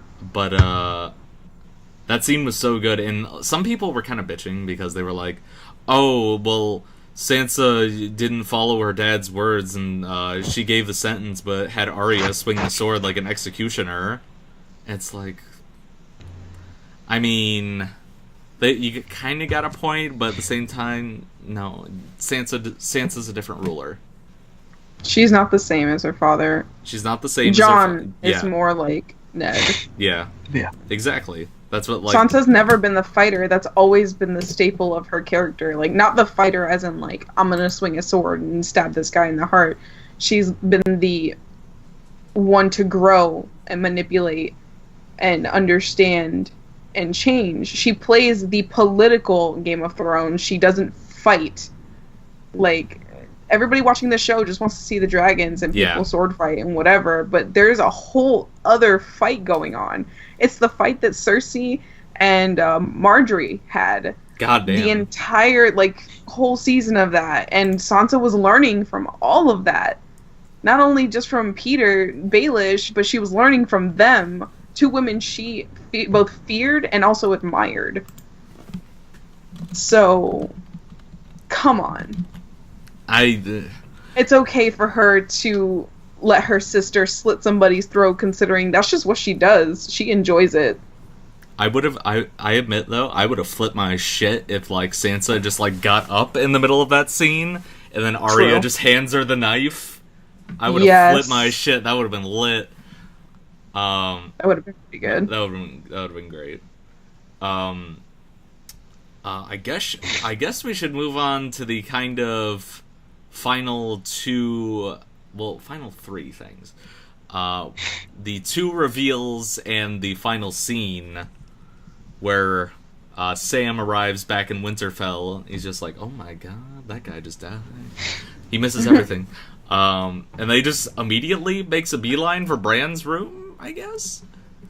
Okay. And then... That is true. Did he make introductions? Yeah. Because I don't think Sansa knows who he is. I guess they didn't want to have a repeat of the or Arya scene. I mean, we'll get that next season, I hope. You're where'd this guy come from? Who this? Why is this strange fat man in here with our brother? Who are these guards? Who is this baby? Who is this? His name's Sam. What child is this?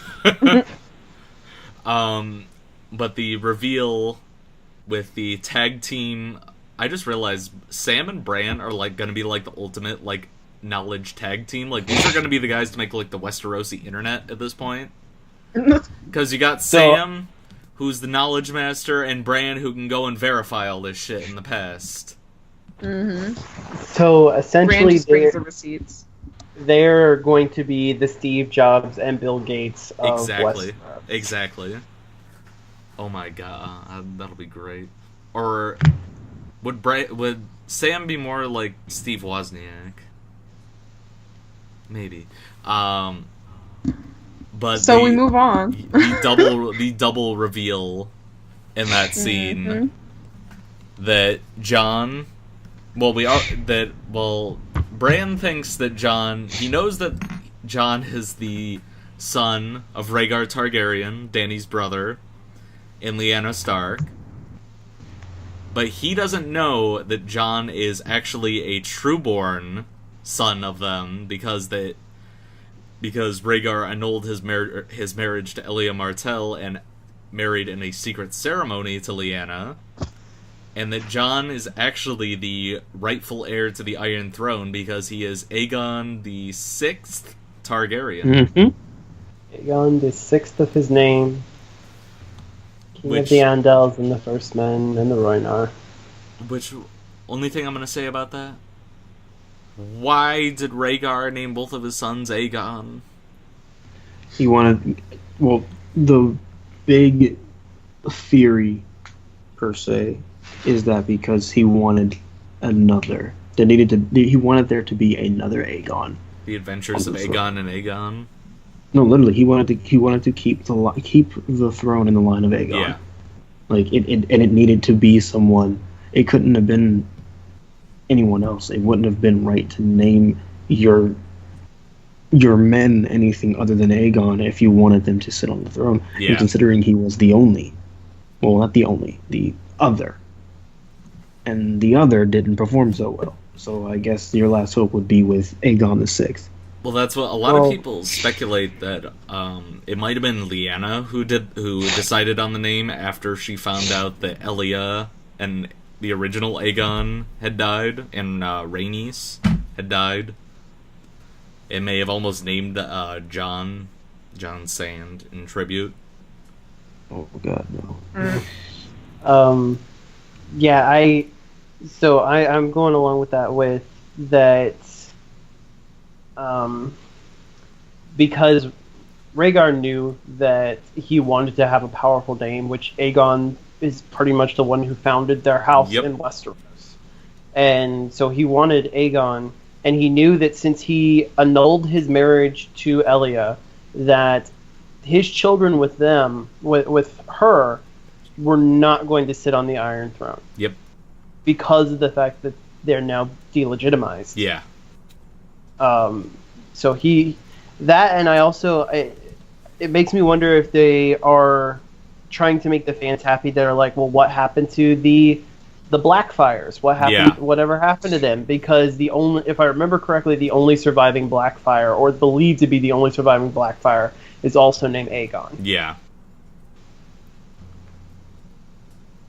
Which, that whole scene, I thought it was really kind of interesting that they intercut that with hashtag EpicBoatSex.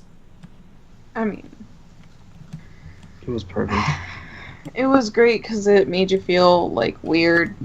Yeah, because you were like, "Oh, this is cool," and then you were just like, "Yeah." It was really weird, that kind of double feeling of like, "Oh my God, they're finally getting together," and "Oh my God, Jon's the rightful king," and "Oh my God, Jon's fucking his aunt right now." Yeah. I'm feeling so many different things at once. It was. I will fight anybody who says that they're forced. Like, come on. I love Rob, but can you just come on? Him and his wife, really? Jon's gonna go like stand in the corner next season and just scream for like 20 minutes when he finds it, when Bran's like, we got to tell you something. Excuse me. I'll be back. You're a Targaryen, Jon. I'm a what? I'm a what? God. Oh, glasses and a lightning scarf show up. Wait. He does wear glasses outside of the show. Glasses and 3 dragons appear on his head. Oh, jeez. God. A Targaryen symbol just in the middle of his forehead. And then Ed Sheeran just be like, "Can I see your scar?" He lifts it up his 3 dragons. No. Oh my gosh. Oh, wait. And then Lyanna Mormont comes in and is like, "And you are your future husband." Oh my God. Anyways, cool so scene. Yes, EpicBoatSex. Yeah, we're all conflicted about it. Yeah, we're all just like whatever at the same time. It does kind of bring a little bit more to the theory that Ralphie had, though, concerning Tyrion.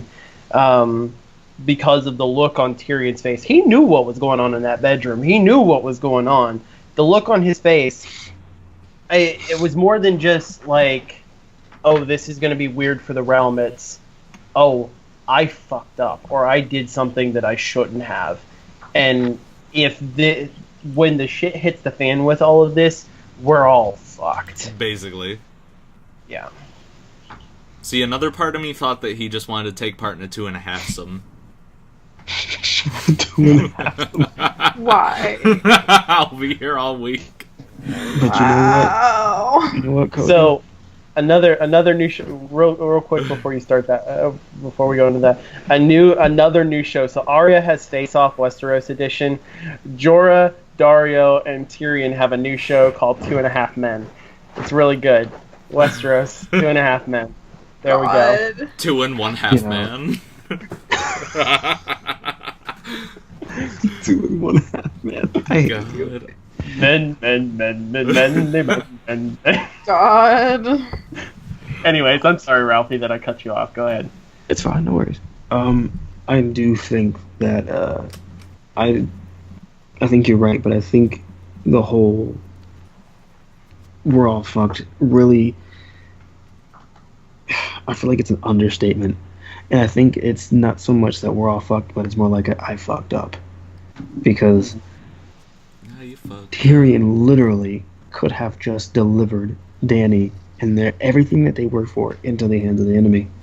He did. He delivered them into the hands of the enemy, and now it's just like, well, shit. What happens if, Dany gets, what if someone pregos her ego? Like what? Yeah. Did you ever think that witch who told you can never have children ever again might not be a reliable source of information? God, that was the best line. That's the best pickup line you can ever use right there. I can never have children. John's just like, I can fix that. I can fix that. I have a feeling that's probably what's going to happen next season. Dig it. That was him in the Dragon Glass cave. Oh my god! I want to see I can't with you right now. I can't. I want to see You're a remake welcome. of Holes just starring Jon Snow. I mean, wait, that was basically his time at the Night's Watch. Jesus. Oh. Basically. Jon Snow's real name, Stanley Yelnats. He's the rightful Can you heir. imagine?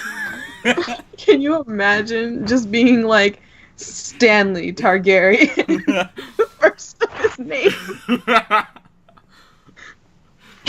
God. I'm trying to keep a straight face. I hate you. I Stanley. Oh my god. I can't. Going into the last scene on the wall with the army of the dead and the Night King riding the whiteified Viserion, who, one thing I noticed is he's a lot fucking faster than most of the other dragons. Whitewashed was Viserion. Oh my god. He's a shit ton faster.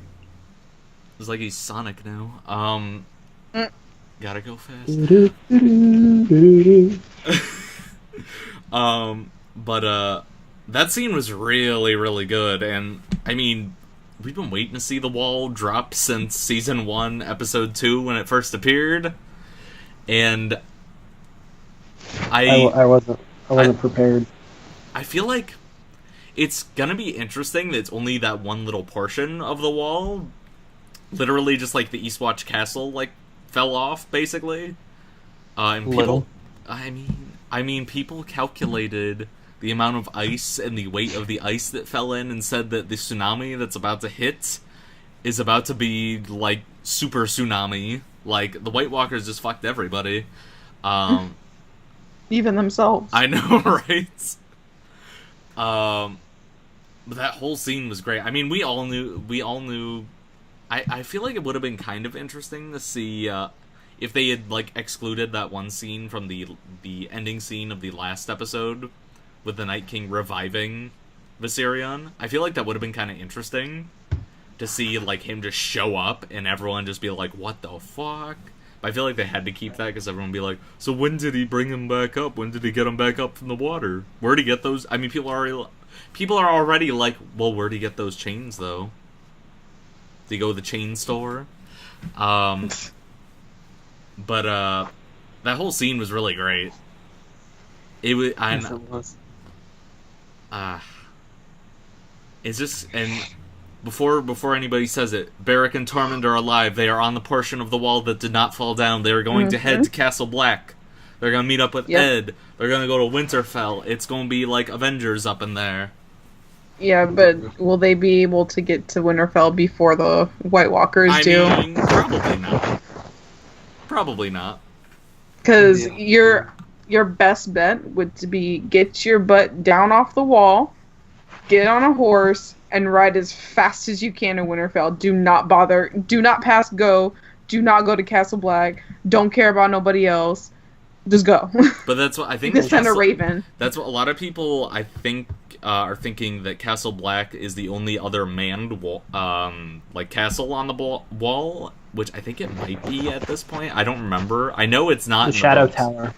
Isn't Shadow Tower on like the other side of like the wall though? Yes. Which it would have been way cooler if they went over there instead of Eastwatch, but that's just me. But I mean, I could kind of see that happening. It's gonna though, because especially now we gotta wait like possibly until spring 2019 till season 8. Well, it's funny. Winter is here, but it's premiering in spring. I mean, last book is titled "The Dream of Spring." True. Ah, man. This was a pretty good season, though. Just kind of a little summary. I did have some issues with the writing at points. Like, it did feel like, especially with the 7 episodes, the pacing, you definitely felt it. It was a lot faster paced, and that wasn't a good thing in some circumstances. Yeah. Like, people were just teleporting. People were teleporting left and right. I mean, HBO fucking it.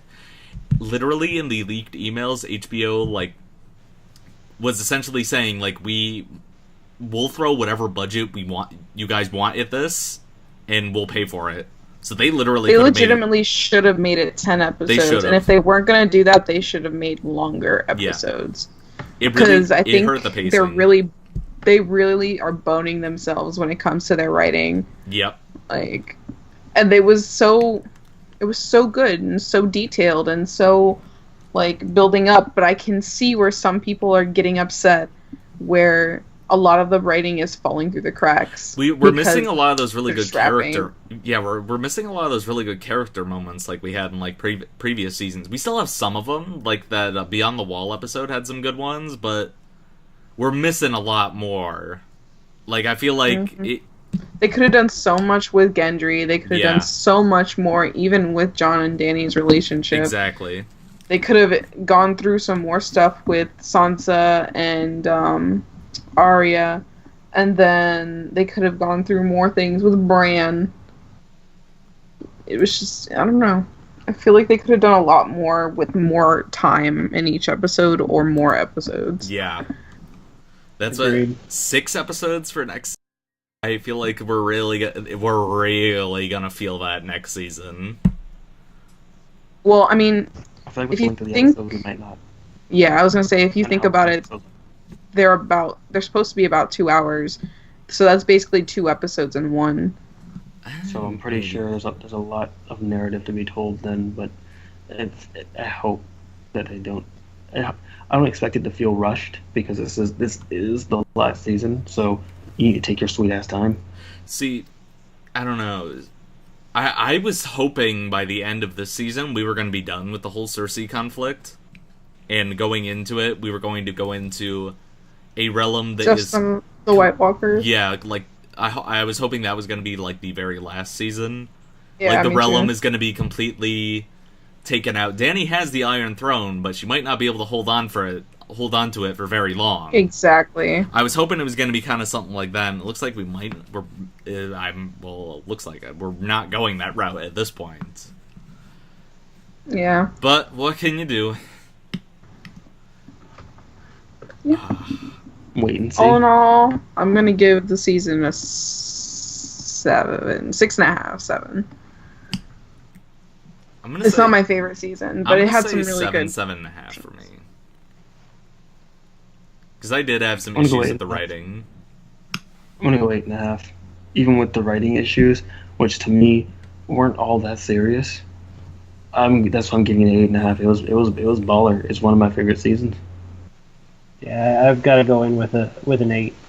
It was a pretty solid season. There were a couple of issues with me, but then I realized that time moves differently in Westeros, and they kind of took some creative license with that. Mm-hmm. So I don't think that people would have sat there and watched them on a ship for what was supposed to be 3 months. Yeah. It's just there was some things that they had to do quickly because that was just it. My whole thing is like the whole thing of Game of Thrones is the way they balance all of these characters and character arcs, and just the season for me didn't have that same magic. Yeah. Yeah, they were trying to rush some things, and it's sad.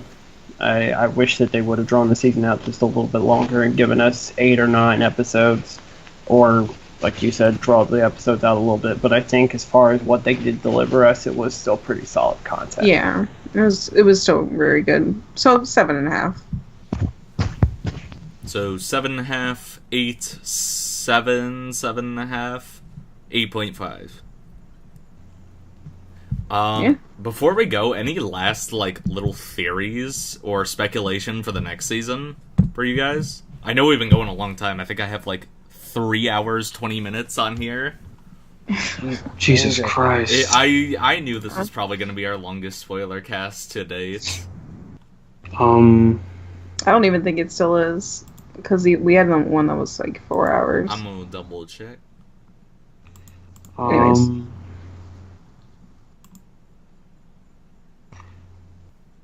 I think that Dany is going to die. And I think the way she's going to die is going to be quite poetic, very noble, but I also do believe that she's going to die. In pursuit of, not so much in pursuit, that's not the way I want to say that. In order to help stop or put down the Night King, she's going to have to die. Yeah. She's going to have to die. The only way that I could see Dany dying, and in the perspective of the way that they've been writing things, is because if Dany dies, that's it. The writers are literally shooting themselves in the foot, merchandise-wise, if they were to kill off Dany, no matter what way they kill her off. Because of the fact that she is, even though yes, there's a lot of people that think she's a child, there is still a lot of people that they make millions, if not billions, on things that say Mother of Dragons or Khaleesi or merchandise that is specifically designed around Dany. I feel that if they were to kill her off in any way except for her dying to save Jon, that the show would lose a big portion of its fan base, and that would... They basically are cutting themselves off from making any money in the future.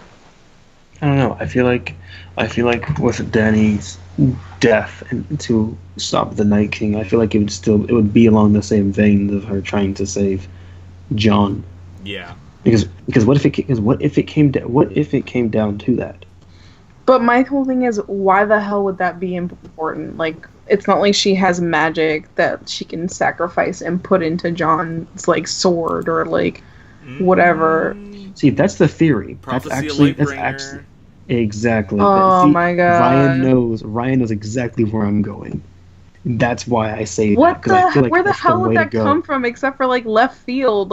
It's she not only left has field, though. She only has the unburnt title because she can survive in the fire, and even in the books she doesn't have that technically because she actually can get hurt. So in the show they stepped up the mysticism for her, So I don't know. Like I haven't heard this Lightbringer theory because y'all have been super hush hush about it. But The like Lightbringer theory, it ties into the whole Azor Ahai Last Hero prophecy thing of the person who originally stopped the Long Night. It's that Lightbringer was the sword they used to end the Long Night, and it's a flaming sword that they had to forge, I believe it was 3 times, and it was only with the 3rd time by, what is it, I think they, like, stabbed it through their lover, and when they pulled it out, it caught on fire, and that's how they ended the Long Night, with that sword. It's literally a And that's sword what they even lit ablaze mentioned. by They passion. even mentioned that earlier in like season 2 with Yes, they did. Stannis. And but they don't go into that whole thing. But they just mentioned it was a flaming sword that was had like the blood of a lover on it or something like that. And that's where I believe Dany will. I end up don't see giving that his- happening, but it is a possibility. The thing is, I feel like it. For one, I just think it'd be awesome. But I mean, it'd be incredibly poetic and very whatnot. I see what you're talking about, but at the same time, you're from the side of a fan such as yourself. I like Dany and Jon, but Dany has worked incredibly hard to get to where she is. And guess what? And to throw her okay, if she helped stop the Long Night, I get get it. But like, because I'm gonna say it wouldn't be throwing it all away. It would be ensuring that everything she worked for came to stayed the way it was. Make it count. it's just so Exactly. Like no characters live forever. No of course one not. does. But I'm No saying one like ever it's just will. so like predictable to kill off like Dany, not to kill off Jon, not to kill off whatever. It's so predictable to kill Dany. I don't think Jon is going to die, but I think Jon is going to... He's gonna suffer. Well, to an extent, yeah. What? That's predictable. Like the dude always I lost my lover. I'm gonna avenge her. Oh, like it's always about that. Why not be able to stop it together? There's been theories that Jon there's and no such Dany's thing. possible child will be Lightbringer, and it would kill her in the Exactly. process. Either way she dies. Also mirroring Jon's birth. Either way, I she mean, dies. That I could... So her dying in childbirth is one thing. Her dying in a battle is something completely different. Yeah. If she were to die in childbirth, I think that's something that people would be able to understand, and that's something that people would be willing to accept. More so, they still would be pretty torn up about it, but it's something that they could accept better than her dying in a battle needlessly. For just She I really mean- wouldn't die in a battle, though. Let me just say this. I hate the idea of her dying in childbirth. Like, I do. I hate it. It's stupid to me. I'd much rather her get stabbed in the heart by Jon. Like, to bring Lightbringer up, or whatever. I wouldn't want her to die as bringing a child into the world, because that happens to, like, everybody on this show. Like, everybody's mother died in childbirth, and I get it. That's a thing that happened in the medieval ages. They didn't have technology like that and stuff and whatever. But, like, God, I'm just so tired of my mother's dead because I killed her when I came out of her vagina. Like, Well, the I theory get it. is that child wouldn't exactly be around much longer.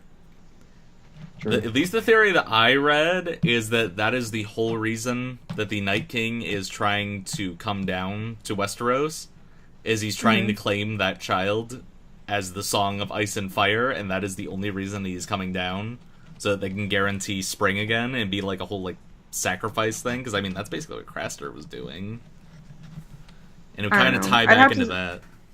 I'd have to see how they would do it, because Execution is everything. if they do this very poorly, as a fan of both of these characters, And, See, that's just it. That's just it, though. Anyone who is a fan of these characters and is afraid to let them go is going to be offended by it, no matter how it goes. considering they killed Jon, and I was like, dang, this sucks. It's just like, but the thing is, who cares if in the end it's for a greater purpose? I don't give a fuck if they kill off Tormund, and I love Tormund. Listen, I love Tormund too, but he's death also... I don't care. if Okay, they while kill we're on that anyone. subject, death predictions for next season. Oh, I already said Tyrion. Tormund. Dorman, Tyrion, Dany, Jorah, not Jaime. For some reason, I feel like Jaime's going to survive the whole thing. I feel like Jaime's either going to die or he's going to become the 1,000th Lord Commander of the Night's Watch. That'd be amazing. Tormund, Tyrion, Cersei, Of course. the Mountain, and the Hound. Yeah.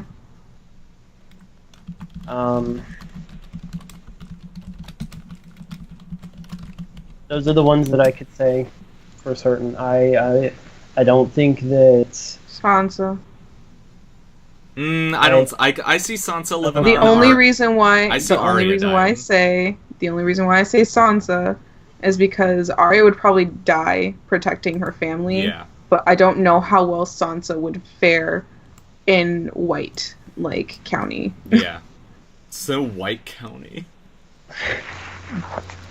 one of the things though that I'm hoping and praying that they allude to in this last season is the magic behind holdfasts like Winterfell and Dragonstone Yeah. and Storm's End.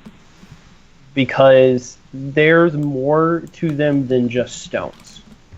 They were built in specific areas with specific purposes, and there's a lot of that magic and folklore behind these castles. I'm hoping that they allude more to that in this next season, and I'm hoping that that's something that kind of protects a lot of these characters. We shall see. We shall see. I don't want Dany to die. I don't want Jon to die, but I know it's probably going to happen. And I know because you're all about the taboo of getting rid of the people that matter. But What? what? They're main characters. They are part. You like the chaos of the main characters not living. I mean, You George like has it. always said that the series is going to have a very bittersweet end. Probably more Which is emphasis on the fine. bitter. Yeah. But you know what? If Dany dies, Dany dies. At the same time, whatever. George Jon dies. Jon dies. George also considers the ending of Lord of the Rings to be bittersweet. Really? Yes. See, I guess I get that because you get kind of a happy ending after such a Yeah. crazy story. let me just say this. Let me just put this out there. Put this out there. Oh, Jesus. From the beginning, from when I started watching Game of Thrones, I knew that everyone was basically cannon fodder. Of course. Everyone is killable. No one is safe. No one is sacred. There is no golden child. There is no Messiah. It's all. Everyone's gonna die. Everyone has got to die at some point. Valar Morghulis. I have never, ever, ever once considered after seeing Dany or Jon that they weren't gonna die. I always knew for a fact that at Of some point. course, everybody thinks they are. I don't care. No, not everyone does. Like yourself. You're clearly not part of the people who don't think. No. I Clearly said they're not. probably going to die. I don't want Buddy. them to die, but they're Buddy. probably going to die. Buddy. If they die, let them die. I swear. They're gonna die. At some point, they're gonna die. Even if it doesn't happen while the show's running, it's gonna happen. Blah blah blah. People die. All that good shit. But I feel like during this next season, Dany's going down. Buh. She's going down. You can't have Jon and Dany. You can't. One has to. For one to live, one must die. It's just the way it works. It's literally just the way it works. It's the way it always works in storytelling, apparently. Dany has a secret resurrection stone. She turns out to be a unicorn. God. First of all, I'll be like, oh. But everyone's gonna to be honest with you, I think the one death that shocked me was Joffrey. It did. The one death that I felt was Joffrey. I didn't want him to die. I liked him a lot. I liked Joffrey a lot. He was a dick, but the way he was written was so great. He was a believable dick. He was a dick that just felt like if you saw him, you'd know he was an asshole. And I appreciated that. But Danny, I don't care. I don't care. Like, after that, I'm just like, okay, whatever. At that point, I knew that everyone's up on the chopping block. And this coming season, it's time. Death is coming for everyone. That's Whether just they gonna live be or that's die. just gonna be the tagline next season instead of "Winter is here, death is coming." Yes, basically. Because, yeah. So That's what you do when you watch Game of Thrones, though. You expect everyone to die. I learned that really quick after Rob died. I was like, oh, Sweetie. well. Sweetie, that should be the way it is with everything. Like, it's not. No one's off limits. Especially in Game of Thrones, no one's off limits. Of course, that's what everybody praised the show on.